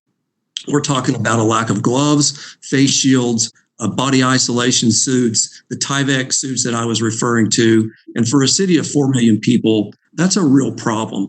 And so what we would like to see is the availability of the revenue without the waivers for AFG to make it easier, even for a city like Houston with their vast resources, to be able to purchase the appropriate equipment for firefighters and responders. And the other part that I'd like to leave you with is our firefighters actually partnered with the Department of Health in Houston to check on the well-being of nursing home patients, and they did that on a voluntary basis. And they did that also knowing that they might not have the appropriate level of PPE. So we're all in. We're ready to respond to our constituency, so to speak, and having that AFG funding without the waivers is going to help us do that. That's helpful. Thank you. Mr. Ludwig, would you like to weigh in? I'll kind of echo what Sandy said, and the waivers are so important that they need to be waived. In my own community here in Champaign, Illinois, we've lost significant revenue with sales tax money. We're the home of the University of Illinois, and when you send 55,000 students home, and they stop buying the pizzas and all the other things that college students do, we have a lack of sales money revenue coming in here, sales tax money revenue coming in. So I don't have the extra abundance of money in my budget to go ahead and pay for those matches. So it's so important that that be waived. And again, we recommend wholeheartedly that be done through that direct program from the federal government directly to the fire departments. Thank you so much for that. It's like, I know that these were important priorities when we were talking about the HEROES Act, how we can help, how we can get direct funding, how we can address a lot of these issues. And so I'm optimistic that your testimony here today will be very helpful in us being able to move that forward. I see I have used up all of my time, so I thank you very much for your participation and your comments here today. And Madam Chairwoman, I yield back. Thank you very much. Mr. Balderson.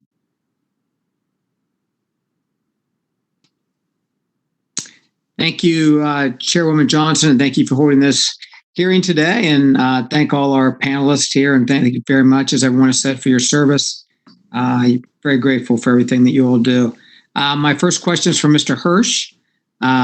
You mentioned that you have concerns with legislative solutions that disadvantage rural and volunteer fire departments. I have heard from volunteer departments throughout this crisis and know that they face unique challenges. Could you elaborate on what Congress can do legislatively that would help these departments to the same extent that it helps all other types of fire departments? Sure. When the Fire Act grant programs first started, there was a considerable larger pool of money that was put into those programs. And what you see is when the pie gets smaller, it gets a lot, the pieces get a lot smaller for people. And that's part of what's happening in the volunteer fire service is that as the pie got smaller and the pieces got smaller, some departments just flat gave up applying because they would try a year or 2 or 3 years in a row and be turned down. And then they finally decide that it's a waste of their time to do that. Mr. Ballison, can you turn your camera on?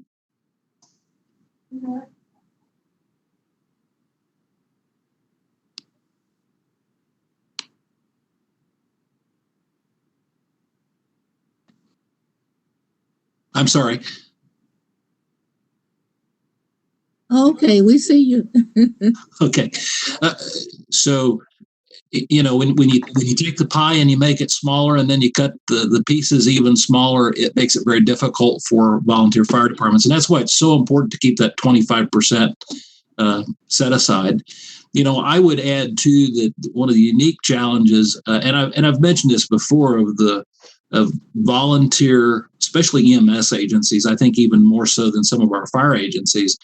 I've got a county that you've got 10 or 12 people who are volunteering their time to protect the health of their community. It takes only 1 or 2 of those to contract COVID and the entire agency is shut down. They're covering 900 square miles as it is. How are you going to be able to provide EMS service in that community to those people? That's why it's so important to protect the health of our personnel up front. Okay, thank you very much. Mr. Hirsch, I'll have you do a follow-up here. And one issue that has struck out to me is that various types of departments are handling widely different challenges. Given the expertise we have testifying today, could each of you, and like I said, I'll start with you, Mr. Hirsch, tell us what you feel the biggest challenges for your respective organizations and how we can work together to find a solution that supports all types of fire departments. Thank you. Yeah, our biggest challenge is financing, and as I mentioned in my testimony, that we've got to put more money in this program because that's the only solution. And we've got departments out there. I know there will be departments in your state that will survive entirely upon fundraisers, and they're unable to do that. And that's going to have the spinoff effects. It's not just the response to COVID, but now they can no longer have the money in the bank to be able to provide equipment for responding to structure fires. They can no longer upgrade the fire truck that they need to upgrade. And then they're making choices about whether or not to pay utility bills or insurance. It's a big issue. And the only way that that's going to be handled is with proper financing. Chief Ludwig, would you like to follow up? Yeah, I pretty much echo what Steve just said, but I just want to add that financing is so important. My own budget has been decimated with overtime. It's been decimated with the supplies we had to buy. I talk to fire chiefs all over the nation all the time. I talked to a chief yesterday in New England, and he told me he's already cut his budget 10%, been ordered to cut his budget 10%, and there's another 10% coming. I've talked to fire chiefs who are told to cut 5, 10, 15, even 20% of their budget because of one, we've expended our overtime budgets. I've expended my overtime budget. And now we have an economic downturn. We've shut down the economy where municipal governments rely and fire districts rely on that revenue coming in from taxes. And that's been gone. And so, and again, that is the biggest component that I might add. And I would just second by what I said with the financing issues. All right. Thank you. And Madam Chair, I yield back. Thank you very much. Ms. Stevens. Thank you, Madam Chair. This is an incredible hearing, and what an honor to be with Chief Ludwig and Mr. McGee and Mr. Hirsch. I've learned so much from all of you so far.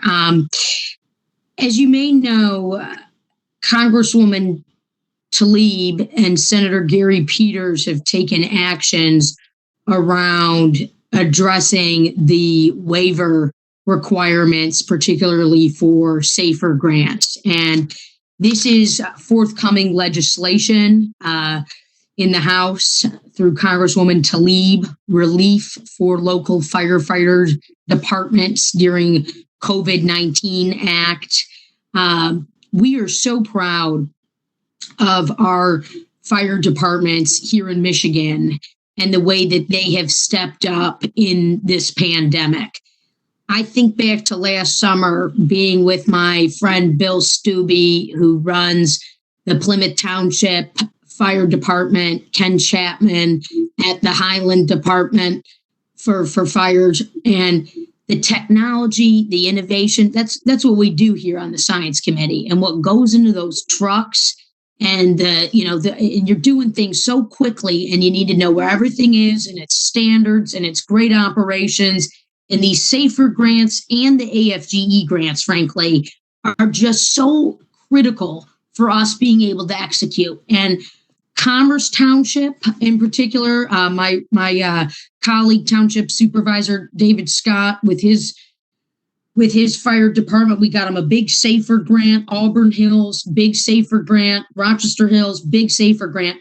But let's just talk about, and Mr. McGee, maybe you could kick us off. Can you just discuss for me the importance of ensuring that our fire departments are adequately staffed, and the role that SAFER grants have in ensuring that with the safety, and what this waiver requirement, do you think it's necessary? And if so, why or why not? Because, what we want to get at is, we did this in Heroes. We did a part of it. We've got forthcoming legislation, and we just need to get you guys we need to get you the best technology possible. So we'll start with you, Mr. McGee. Well, thank you very much for that question. And you're correct that the technology is very important, but also what's important are people. It takes people to put out fires. It takes people to do CPR. It takes people to respond to car wrecks and every other disaster or situation that firefighters respond to. So people and personnel are really important, and the number of personnel is important. Which is why I know my firefighters. I live up the street from one station. Very good. I'll bet you do know them. We hear them all the time. Yeah. There is quantifiable evidence that has been produced by the federal government to show the proper number of personnel or people, the number of firefighters that it takes to do every job that we have, whether it's pulling a hose, whether it's spraying water, whether it's doing CPR, whether it's administering drugs. There is a quantifiable process that we have gone through to show the proper number of people. And the fact of the matter is, the fewer number of people that we have, the less work gets done, the less safe the work is, and the less efficient we are. So the waivers are important for SAFER so that we can retain firefighters and rehire firefighters. And I might be going out on a limb here, but we don't think that a lot of fire departments are going to be hiring firefighters in the future simply because of the economy that we feel like we're going to be in and already are in. So the waivers to allow for the retention and rehire of firefighters that are laid off is the most important thing, but also the equipment that we get from AFG. So it's not an either or situation. It's both of these programs working hand in hand for this kind of a response. Fabulous. Chief Ludwig, did you want to chime in at all? I'll just say, I echo what Sandy's saying. I use the illustration of a three-legged stool. So if you have the people, you have the equipment, and then you have the procedures that you do, that you do adequately within a reasonable amount of time, you're going to have success stories there. If you remove one of those legs, the stool falls over. So it's so important and so imperative that we have the proper funding for people, the proper funding for equipment, and the proper training to do the things that we do, which we take care of the training. We just need the people and the equipment, and we need the funding for that. Training. With that, Madam Chairwoman, I got to yield back. I'm over time. Sorry, Mr. Hirsch, but thank you all. This is just spot on hearing for all of us today. Thank you very much. Mr. Olson. Good afternoon, everybody. Can you hear me? All right. I'm assuming you can hear me. There we go. We're going forward. Thank you, Chairman Johnson. Thank you to our three witnesses. Pete Olson from Texas 22, the suburbs of Houston, Texas, southwestern suburbs. I'd like to follow up on the line of questioning from my colleague Brian Babin about hurricane season. As y'all probably know, it started on June 1st, so just 12 days ago. Not surprisingly, with the current situation, we had two storms develop before June 1st. We had Tropical Storm Arthur and Tropical Storm Bertha. Arthur formed on May 16th. Bertha formed on May 27th. was said her tropical storm Cristobal, which hit New Orleans and actually went up through all the way through Wisconsin. The first time a storm has done that ever, and the first time a sea storm happened before June 2nd. So my question to y'all is about a federal program. It's called the 1033 program. And this is a program that's very important to local communities, local fire departments, local first responders. It's a program that allows a local entity like a city, a fire department, a police department, a first responder to buy surplus, de-armed military vehicles.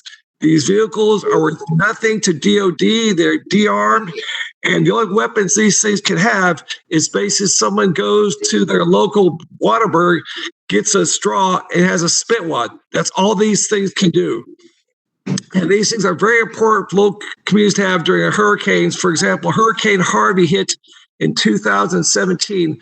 A big town in the district called Pearland, which is about 130,000 people, had 3 fire trucks get flooded out. They had to send them out on runs to rescue people. They did that knowing they'd flood. They're back, but all those electronics are corroded. They'll have problems in the future.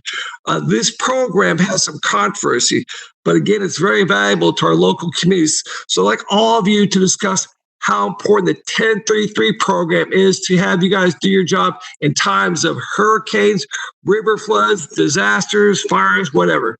And let's start with Mr. McGee.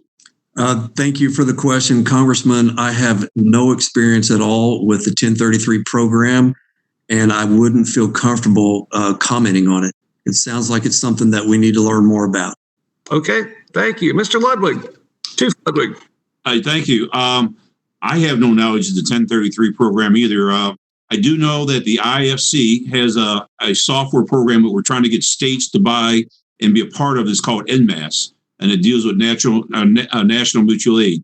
And so we use Jafari software and Esri software, and so we share those resources, or resources can be shared. If you have a fire truck that's flooded out, that maybe you can call for fire trucks from surrounding communities by using this type of software program. But I have to add, I don't know anything about the 1033, but hopefully the states all come on board and use our NMAS system. Mr. Hirsch, third strike. 57 years ago, when my father started the fire district in north central Kansas, they were very fortunate to receive a number of pieces of ex-military equipment, deuce and a halves, 5 tons, military Jeeps. Those served as a backbone for the fire service in those communities for many years, and they still do to this day. We have fire departments all across Kansas, all across America that are using excess military equipment to fight fires. And personally, for me out here in the plains, I've used those deuce and a halves and 5 tons to get through snow drifts, because they'll go through snow drifts when other stuff won't go through. So very important program. Thank you so much. One final question. This is also about hurricane season. As you all know, we've had a lot of COVID pop up here in 19 in the region, mostly at retirement homes, senior homes. If those people have to evacuate, once they get on the road, they will be welcomed. Hey, bring COVID right here. Stop here. So what are the plans because you'll be exposed, to keep your firefighters, they evacuate these people protected with more gear? And how can we help make sure that that's a smooth transition and get them out of harm's way? Because it's a big deal. They've got to get out of the area for sure, but they'll expose first responders. They may be exposed. So you guys planning for any sort of plans for disasters and evacuations of a population exposed to COVID-19? I'll take that question. I can tell you that I know that there's a national ambulance company, GMR, sometimes they're known as AMR. They have a FEMA contract where they have 1,800, it's just not their company, but they have 1,800 different agencies, EMS agencies around the country on contract, that if they have to move in ambulances or other types of transportation vans into a certain area, they have those types of resources and they coordinate that for FEMA. But even then, with those types of resources in place, it's still imperative and still important that we protect our people. And so it's so important that the strategic national stockpile be adequately staffed and stocked, that the supply chain be good, and that fire departments that are part of that system, that national system, also have the proper equipment with the funding to buy that equipment. Thank you. About our time. And Mr. McGee, I won't put you on the spot since you work for Texas and Oklahoma. How you come out in the Red River Rivalry, OU or Texas? University of Tulsa. The University of Tulsa. Chairwoman, I yield back. Thank you very much. Which one is next? I don't have the, I know that Ms. McNerney and Mr. Foster have been here a long time, but I don't know, they haven't told me which one. Oh, they said Ms. Horn. Is Ms. Horn? Yes, Chairwoman, I'm here. Okay, you're recognized. Thank you very much, Madam Chair. And Sandy, it is great to see you, even if it's virtually. I appreciate all that you're doing as a fellow Oklahoman, and you should know that Mr. Olson tries to stir up the Red River rivalry all the time, and I agree with you as a University of Tulsa graduate, but still OU beats Texas, any day. But thank you to all of our witnesses here. This is an incredibly important subject. And Sandy, I want to start with you if I could. I've had multiple conversations just following up on Ms. Stevens' line of questioning about the flexibility in the Safer Grant program and the AFG program. Speaking with many of our fire departments here in my district that have big departments such as Oklahoma City and small rural departments across my district, and volunteer departments, and know the importance. And in terms of the flexibility, I know that the proposal in the HEROES Act gave some flexibility, but it strikes me that one of the core issues in the need for flexibility is the ability to retain. We know that Oklahoma cities rely solely on sales tax to fund these core services, and in order to avoid the loss of critical firefighter capacity. Can you speak to the most important waivers in the SAFER grant and the AFG grant programs? Yes, thank you, Congresswoman. And it is good to see you, even if it is remote via remote meeting. Yes, the waivers that are most important. Well, they're all important, but that are most important is the waiver that would allow for the retention of firefighters, because as we've already discussed, fire departments and cities are going to have, if they're not already experiencing a revenue shortfall, that means they're going to be looking at their biggest cost, and that's always people. And unfortunately, that's the reality that we find ourselves in. So the ability to retain or to rehire firefighters that have already been laid off is very important. Also, the cost share provision or waiver, if we could take, for instance, the city of Tulsa. The city of Tulsa is in a hiring freeze right now. We've already talked a little bit about their revenue shortfall. They could apply for a SAFER grant. They are going to have attrition in their next budget year that they already know is going to occur, but the grant the rules as they are currently presented don't help them. So they're just not going to apply for that kind of assistance. If we could get that waiver enacted into law, it would help cities. And I'm sure there are others around the state, if not around the state, around the country, that are similarly situated to Tulsa. Those are important. That's the flexibility I'm talking about. Yes, and to follow up on that, for our smaller fire departments that have 10 or fewer firefighters in some cases, the SAFER grants in those cities, is that making the difference between whether or not a community could retain a professional fire department, or literally making the difference between whether or not they're continuing to keep their fire departments going or not? It could. It actually could. The costs associated with hiring firefighters and personnel, we all know that it's expensive.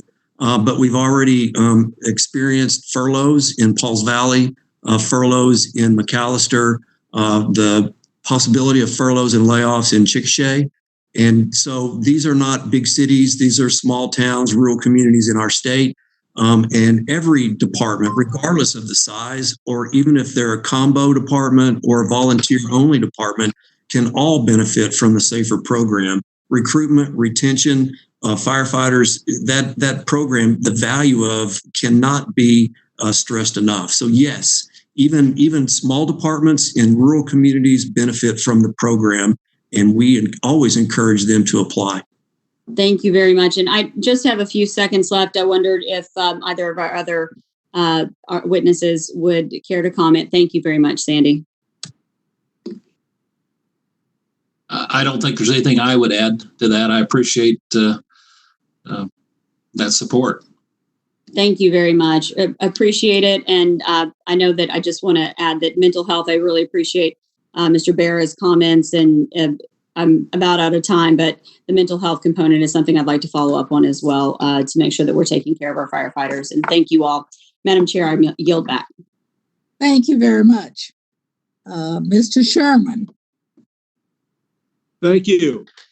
I want to thank the chair for putting together this hearing on SAFER and AFG. I had excellent questions, but my excellent colleagues, particularly those from California, have asked most of them. Zoe, I think, had an excellent point about the urban wildland interface, and of course that's been affected by global warming. And Ami Berra's comments about the need to focus on taking care of the firefighters who are under such stress. I'd like to take just 1 minute, not on firefighting in particular, and that is the role of the Science Committee and science in dealing with this COVID crisis. We are the center of support in Congress for support for scientific research. Only 0.25% of the money that has been enacted so far has gone there to research on therapeutics, prophylactics, and understanding the COVID disease. Now, great work is being done. Unprecedented work is being done, but it's still only 0.25% of the money, and there are a lot of things we could be doing that we're not researching. And most of the professional medical researchers are sitting at home since all the other non-COVID research has been deferred. Also, I serve on the Foreign Affairs Committee just for the last 24 years. This COVID disaster is going to hit the third world, has hit the third world. And the biggest thing we can do to help the whole world is through research. So I'm hoping that many people listening to me now will support a letter to leadership urging that we defend in negotiations and the $5.5 billion. That's $5.5 billion out of $3 trillion in the HEROES Act for COVID scientific research. I know I've spoken to the chairwoman about this, and I'll be circulating that. As to firefighters, they're funded as part of local government in most cases. We're going to see not only are the costs higher for the PPE, et cetera, but there's this huge decline in revenue from sales tax, the commercial property tax, income tax. And we've got to fight for the money for state and local government, but we probably won't be successful in doing enough. And so we have to provide more flexibility for the funds we do provide. There are a number of requirements in the grants. One of those is the 25% for volunteer fire departments. I put that aside. I think there's a lot of support for that. But then there are the other requirements that in other times I think are important, but may not be good to have now. The first of these is the matching requirement, and we've heard several witnesses say that we need to waive that. A second is that the SAFER grants can be used only for new and additional firefighters, not to retain current staff. How important is it, that would be waived in the HEROES Act? How important is it that we waive that during a year or two after the COVID crisis? I wonder if any of our witnesses could address that. I think it's important, Mr. Congressman, that if Congress does indeed adopt the waivers that we're suggesting, or the lack of, however you want to say it, I think going into the future, is important because this is going to linger around. The effects of the pandemic, I think, are going to linger in our economy for a while. I'm not an economist or an expert, just speaking from practical experience that it'll take a little while to recover. I expect that we will fully recover. It will take a little while. So if the waivers are granted, as we're suggesting, not just for this current fiscal year or the HEROES Act, but also into the future, I think is going to go a long way to address your concern about how we deal this going forward. And in my prior life, I headed the largest state tax agency, and I'll tell you, the commercial property tax revenues, which so many cities rely upon, are going to be hard hit for several years. Well, I'm hoping the sales tax and the income tax rebound, but of course, this year is just going to be a terrible fiscal year for all our state and local governments. What about the maintenance of effort requirements? There are a host of those built into the bill, but built into these programs. Should those be suspended or retained in these two grant programs? Do we have a comment from any of our witnesses? I'm in favor, and the IFC is in favor of suspending those, that they should also be waived. And the IFF is as well. Okay. And then finally, there's been a report that some 64% of fire department responses were from medical aid back in 2018. Now we have this COVID crisis. I wonder how that has affected the mix between firefighting and EMT services that your departments are doing. I'll just say that there's a common saying sometimes that we pump more oxygen than we do water. There's no doubt that we're mostly EMS agencies that sometimes go to fire calls, but we need those fire resources in place because we have to be able to manage that risk. So one of the things that I have talked to my colleagues around the country about, and that is they've actually seen an increase of cardiac arrest in homes because people who might have gone to the doctor that has some pre-existing condition, asthma or heart condition, have waived that. They have not gone to the doctor. They haven't sought any type of medical type of consultation or any type of medical treatment. And so they tried to stick it out at home, and it got to the point where it actually affected their condition. They went into cardiac arrest.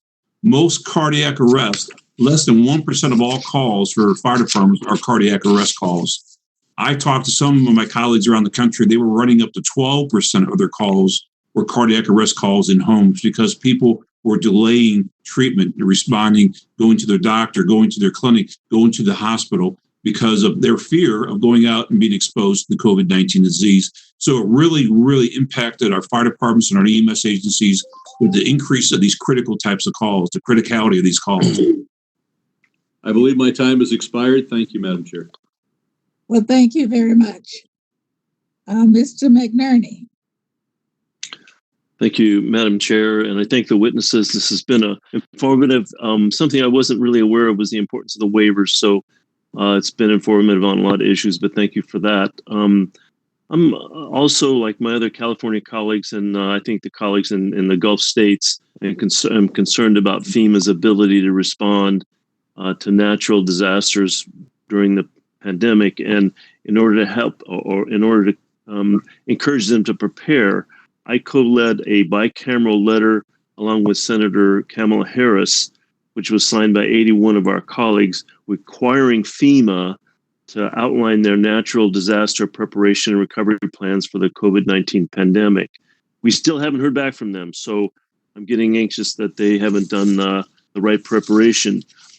Chief Ludwig, do you believe that the federal partners like FEMA and the U.S. Forest Service are doing enough to share information and best practices in preparation for the wildfire season? Typically, we work through the Department of Forestry and the Bureau of Land Management a lot when it comes to wildland fire seasons. Now, FEMA has a role somewhere in there. And typically, they are very responsive to our needs. I can't speak for their preparation right now. I don't know where they're at with things, but I can tell you in the past, they were typically responsive. But most of our interaction is with the Department of Forestry and the Bureau of Land Management when it comes to wildland fires. Okay, thank you. Mr. McGee, you noticed, and this has been discussed at length really, about the shortages of all types of PPEs. How do these needs vary across the different departments? It's, without sounding trite, it's just all over the map. There are some departments that have an adequate supply of rubber gloves, but they don't have face masks. They might have face masks, but they don't have gloves or Tyvek suits. So it's hard to categorize the type of PPE shortage on a universal basis, if that makes sense.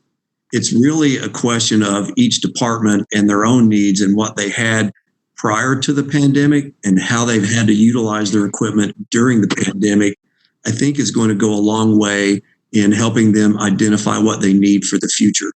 And that's really all the information that I know so far, but we're working on how to better answer the question of what our members actually need.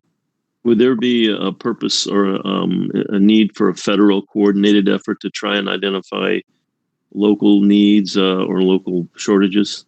I think it could be helpful. And we've talked a little bit about communication and coordination between the different levels of government. And I think anything that can be done to facilitate that is a good idea. Thank you. Mr. Hirsch, we've heard from other witnesses the importance of volunteer firefighters. What are some of the unique risks that volunteer firefighters face during the pandemic as opposed to professional firefighters? Well, clearly our firefighters responding from their home or from their businesses and then taking that back to their businesses. They might be self-employed. Now, all of a sudden, their business is shut down. That's very unique. The fact that we have very small agencies and the fact that you contract COVID within one of those small agencies and all of a sudden that agency is shut down. And my mutual aid is 30 miles away. That's not going to work. So we have to make sure that we're protecting our personnel day in and day out. So do you know if the provisions in the HEROES Act would be helpful if the act is brought into law? Well, it certainly would, because it will allocate more money. It'll make the pie bigger, and that will allow more departments to get funding. Good, thank you, Mr. McGee. How about you? Do you think the provisions contained in the HEROES Act will help address the layoffs and cutbacks problem? Yes, it will. If the waivers are adopted by Congress, yes, they certainly will. Thank you. I'm going to yield back, Madam Chair. Thank you. Thank you very much. Mr. Tonko. Can you hear me, Madam Chair? Yes, I can. All right. Well, thank you for convening this hearing.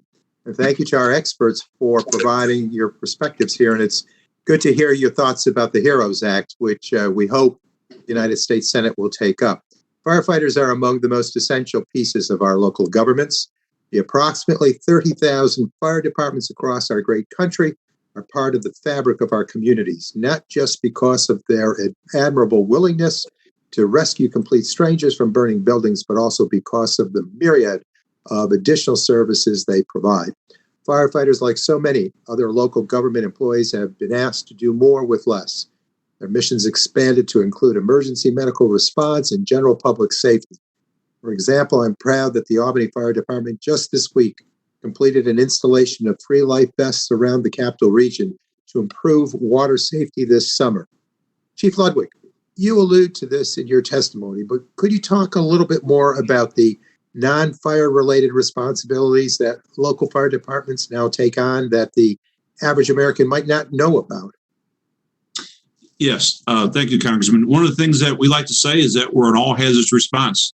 We respond to not only fires, but EMS calls. We respond to hazardous material events. We respond to high angle rescue events, dive accidents, you name the gamut. We are an all hazards response type of agency. So when we use the word fire department, although the word fire is in there are a bunch of subsets or a bunch of equal distribution of our responsibilities across the board. And so it's so important that, again, we maintain the staffing to do that. We maintain the equipment And that's why it's so vitally important that these federal programs be in place for us financially to help support those operations. Thank you. Mr. Hirsch, I would love to hear your perspective as well. How do volunteer fire departments serve their often rural communities in non-fire related ways?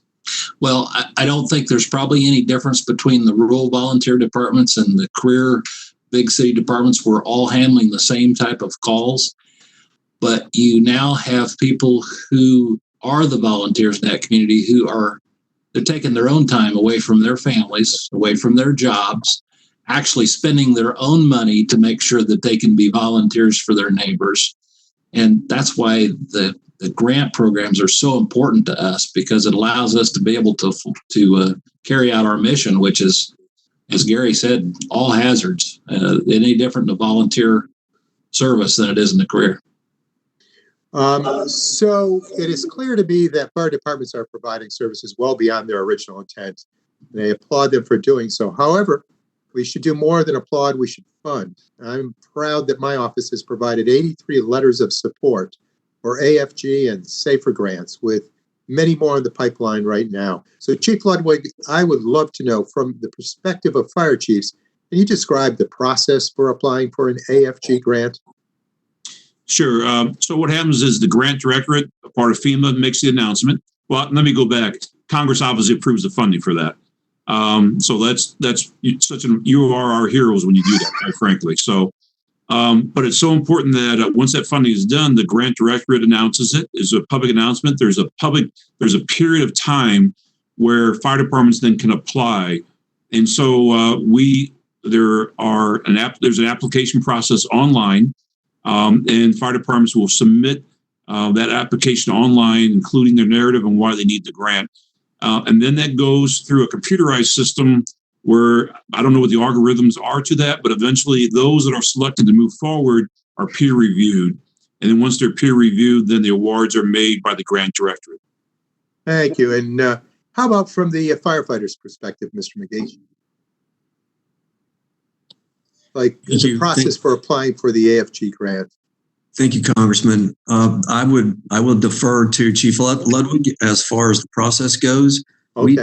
We typically get involved when we have the ability to work with our fire admin on a local basis to help them with their grant writing. And we have resources available also as an organization to help fire departments as they propose and apply for these grants. And Mr. Hirsch, just quickly, how does the grant writing process differ for a volunteer fire department? It doesn't. It's the same process, the same application, same types of data. It's just that now you're dealing with people who are having to give more of their time, of their family's time and their business time, to compile all those statistics, to write those narratives and get them submitted. Thank you.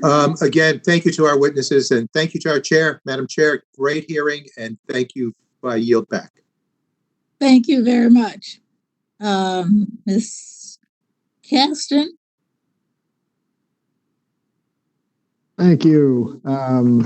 Thank you, Madam Chair. Thank you all for everything that you do and for being here today. Chief Ludwig, we got a lot of upstate Illinois represented on this committee, but it's nice to see an Illinoisan who's here. Wanted to ask if you could, in the PPE that you've been able to source, and just ballpark, I'm not looking for super precise, have you predominantly been able to source your PPE via FEMA and what they've been doing? Has it predominantly been from the state? Has it predominantly been from your own sources? Like where have you found are the most effective channels to secure the PPE that you need? Well, early on, quite frankly, the supply chain was not there. We were putting in requests to the state agency, which then puts the request up to the federal level, and the supplies were not coming back. So we were forced to go outside and look for our own resources. Our mayor had some contacts with the company, and so we were able to secure some there. I had some people outreaching to me that they had N95 and gowns.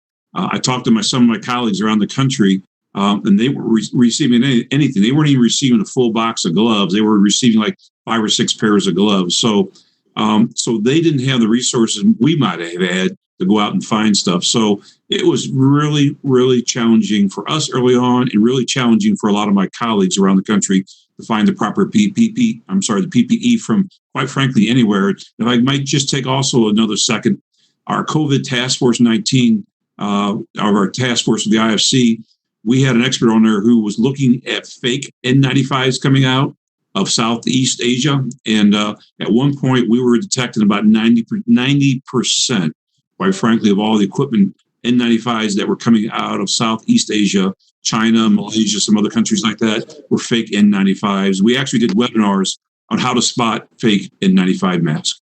So you mentioned early on, is that still the case? Where are you sourcing from now? We're actually in much better shape at this point as the curve has flattened and the supply chain with the airlift has become better. And also local companies in the United States have also begun manufacturing under the Defense Production Act. That supply chain has become better. So those resources are now available at the state level. But are you sourcing, is the state running that program for you, or is FEMA running that program, or are you doing that independently? So how that typically works is we would put a request in through our county emergency management agency, who then push the request up to our state emergency management agency. And if they have that equipment within that national stockpile within our state, those caches within our state, we can allocate it from there. If not, they're pushing the request up to the FEMA at the federal level. Okay. So the reason I asked the question is on April 6th, we have these periodic briefings from FEMA to all the Midwestern folks. And on April 6th, we were on a call with FEMA where they told us that they were reprioritizing PPE to where they were seeing hotspots. I asked FEMA on that call how they were identifying hotspots, since on April 6th, we didn't have enough testing to understand. And I was promised a reply, and I have yet to receive a reply from FEMA. But I remain concerned that if FEMA is in fact prioritizing, and we've heard from a lot of local governors that states are fighting with each other, which is not particularly efficient. This is a little bit of a precise question, but in early April, did you see any significant change in how FEMA was coordinating that response, or is the change that you described subsequent to that? It's ironic you asked me that question, because we did have an hour-long conversation with the administrator, Pete Gaynor, and those exact words were used, that they were reprioritizing, because we were concerned. We heard reports that they were seizing equipment from fire departments that were actually ordering supplies directly from a supplier. He denied that was occurring, but he did state that they were reprioritizing where they saw the needs at. And so that was a concern for us, because obviously our priority here locally or in some other community is their priority. And so that was the problem, is you had much more demand than you had supply. Yeah. Okay. Well, thank you. And just, for all on the call, the concern I have is that if we weren't testing everybody in the country at that point, or anybody who wasn't symptomatic, it's hard to know how FEMA was doing that prioritization. And the fact that I haven't gotten a response from FEMA in 2 months still has my spidey sense tingling. So sounds like you heard the same thing I did. I'm sorry you had to go through that. We'll keep punching through, and if our office can do anything to help with that, let us know. Thank you, and I yield back. Thank you very much. Dr. Foster. Well, thank you, Madam Chair, and to our witnesses. I'd like to change the subject a little bit to research and standards. As you all know, the National Fire Protection Association develops consensus codes and is the standards development organization for the fire service community. Codes and standards of care and so on are very important when we're facing new threats like COVID-19, when many of the health threats are not obvious. Could you elaborate a little bit, first on your organization's involvement in the standards development process and the COVID-19 related research and standards development efforts that have happened, and how the whole system has been working in the crisis, so you actually know what the standard of care and safety should be? Just take it in any order. Well, speaking for the National Volunteer Fire Council, we've got a number of board members who serve, are appointed to and serve on the various NFPA committees. And we monitor those all the time. It's a very important part of the process for us. Yeah. Well, do you get real-time information and updates on, what is safe? Handling a COVID positive patient or suspected COVID positive patient. the understanding of what was safe and what wasn't has evolved very rapidly over the course of this crisis. Are you getting a good level of information, or is there room for some improvement there? Well, I'm sure there's always room for improvement, but I think most of the volunteer fire service is probably relying upon the guidance from CDC. Mm-hmm. Yeah, Chief Ludwig, any comments? I'll just echo, yes, we are stakeholders on many of those consensus building committees for standards with the NFPA, and we're also a part of, from the EMS office with the National Highway Traffic Safety Administration, when they developed the curriculum for medical care, we're also stakeholders in that. The standards that we use, what we call is where we protect ourselves, whether it is a COVID patient or whether they have a blood-borne disease or any type of airborne disease. Those standards are pretty universal. We use universal precautions in all patients. What we were fearful of was the fear factor of how spreadable is this disease? How transmittable is this disease? Can it hang in the air for another 5 or 6 hours after we leave the room? So those were concerns that we had that early on. I don't know if the science or the technology existed to push that out. So all we could do was rely on our national standards of medical care and also the CDC recommendations. Okay.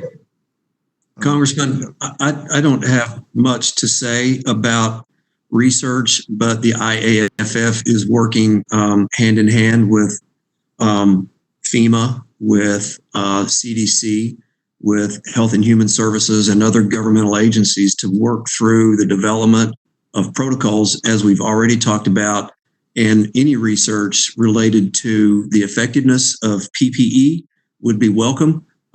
More research, since we don't know a lot about the virus itself, is certainly always welcome. And anything that we could learn about to help reduce the transmission of the COVID virus and protect firefighters organizationally and as professional firefighters, we are very interested in that and very interested in what could be or what programs could be developed to help us accomplish that. Yeah, I'm just because obviously the standard of protection for you guys has to be a lot higher than for the average citizen because you're handling, potentially, very dangerous virus and then trying to just understand whether there is a highly responsive system to make sure that you get the information in a timely manner.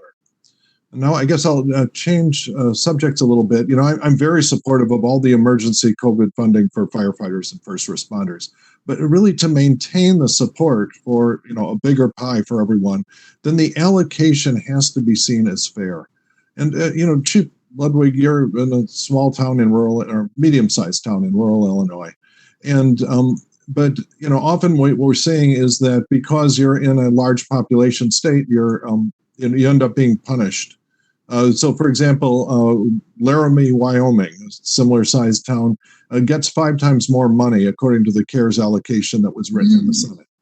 And so this sort of thing, I was just wondering, do you sense that in the when you're making grant applications and so on, trying to get the money that you need, that all of a sudden you find that being in a large population state, you're disadvantaged because, the nature of the grant allocations or the state totals?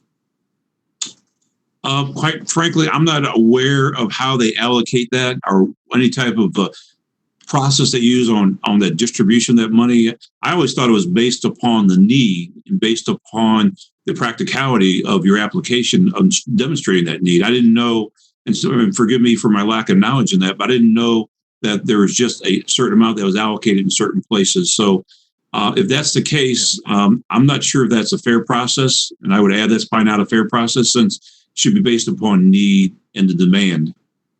Yeah. And basically the number of people that in your fire protection district, the first approximation. The federal assistance to citizens shouldn't depend on where they live.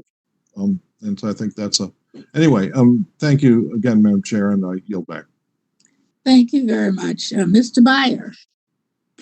Well, first, I want to thank all of you for hanging in there to the very end. Chiefs, they saved the best for last. EB, would you mind doing a second round? I'm just kidding. Just kidding. I met with my fire chiefs in Arlington, Fairfax, and Alexandria recently. It was a very good meeting. And interestingly, PPE never came up. They said they were actually in very good shape. I'm not sure whether our state or local governments planned well, but they did talk about lots more cardiac incidents, a lot more strokes. As you guys pointed out, people were just postponing going to the emergency room until fire and EMS had to come to their home. They did say the hardest part by far was staffing. People would get sick, the overtime that was necessary, things like that. Sandy, I think I have a specific question for you. What's the biggest thing that's been going on in our lives is police brutality. Black Lives Matter, all this stuff that's come up with first responders in terms of reaction. And you hear there are big websites with incident after incident of inappropriate police behavior. By the way, we know that 95+% of police are doing a good job, but we're trying to deal with the other 5%. How come we don't hear this at all about firefighters? You guys are out there responding to dangerous situations and people with mental health incidents. You're 100% right. Thank you very much for the question. And I think it might just be related to how we're trained. I'm not sure about that. We respond on a daily basis across the U.S. with our police counterparts. That usually goes off without a hitch and not a problem. So I can't really speak to why the fire service is not experiencing the same issues that the police service is, other than to say it could be related to the type of training that we receive and the way that we operate on a daily basis. Firefighters work as a team. We fight fire together. We work on EMS calls together. We eat together. We train together. We do everything together. So it only serves, in my mind, to mean that that's why there's a difference. But I'm only speaking anecdotally. I have no basis in fact for my own opinion there. Well, anecdotally, we need to hold you guys up for what we can expect the police departments to evolve into, which we hope. And I want to thank all of you too for the suffering that your 1,000+ firefighters who've gotten sick, the 55+ who've died. That's an awful lot of suffering. We really respect that. Hey, Chief, I've visited many of the fire departments in my area. I woke up at 2:30 3 nights ago, and there was a big fire truck pulling down the driveway next to my house. It was quiet. They didn't turn the sirens on. And I realized later in the morning that they were responding to a medical emergency. Why is it, and if 64% of the responses are medical rather than fire, why do we send the big trucks with the 4 or 5 people every time somebody has a chest pains or a fainting incident or whatever? Well, yeah, you're talking about a deployment model. And quite frankly, one of the aspects of that is since we all are all hazard, we respond to those medical emergencies, but you never know what you're going to need. You might need some type of extrication tool off that if you can't get into the house, if no one answers the door. There's a variety of different things. So the other thing is we are strategically deployed, no matter what the emergency is, whether it's a fire or whether it is an EMS call or whether it's someone who's trapped in a collapse of a building, whatever the case may be. We show up with all the resources that we have because you might need it, because you don't want to wait for another truck to come from a greater distance. And so that's just a deployment model that is actually economically efficient so that you don't have to have multiple trucks serving multiple roles. That one truck serves multiple roles with multiple people who are all hazard, who have multi-response capabilities. Okay, great, thanks. Steve, one quick question. Firefighters gave up smoking a number of years ago, and now COVID-19 obviously is a lower lung disease. How has the anti-smoking, non-smoking culture evolved within firefighting? I don't know that it's evolved any differently necessarily in the volunteer fire service than it has among the general population. We know that it's not good for us, and so we just don't. But historically, career firefighters essentially had to retire when they reached age 50, and that wasn't any magic number. What it was we lacked the equipment to be able to protect our lungs. if we cut our hands and we bleed for a little while, it heals within a week or two. Lungs are not that way. They don't ever heal. So we have to protect our lungs. And I think, firefighters are uniquely situated to understand that. Perhaps that's why we've seen such a good reduction in the use of tobacco products among firefighters. Well, thank you very much. Madam Chair, I yield back. I think it's 9 p.m. in London. Thank you very much. I think that's our last witness. But before we bring the hearing to a close, I want to thank our witnesses, excellent witnesses, for testifying before the committee today. And the record will remain open for 2 weeks for additional statements for the members or any other additional questions that the committee may want to ask the witnesses. Our witnesses are now excused and our meeting is adjourned.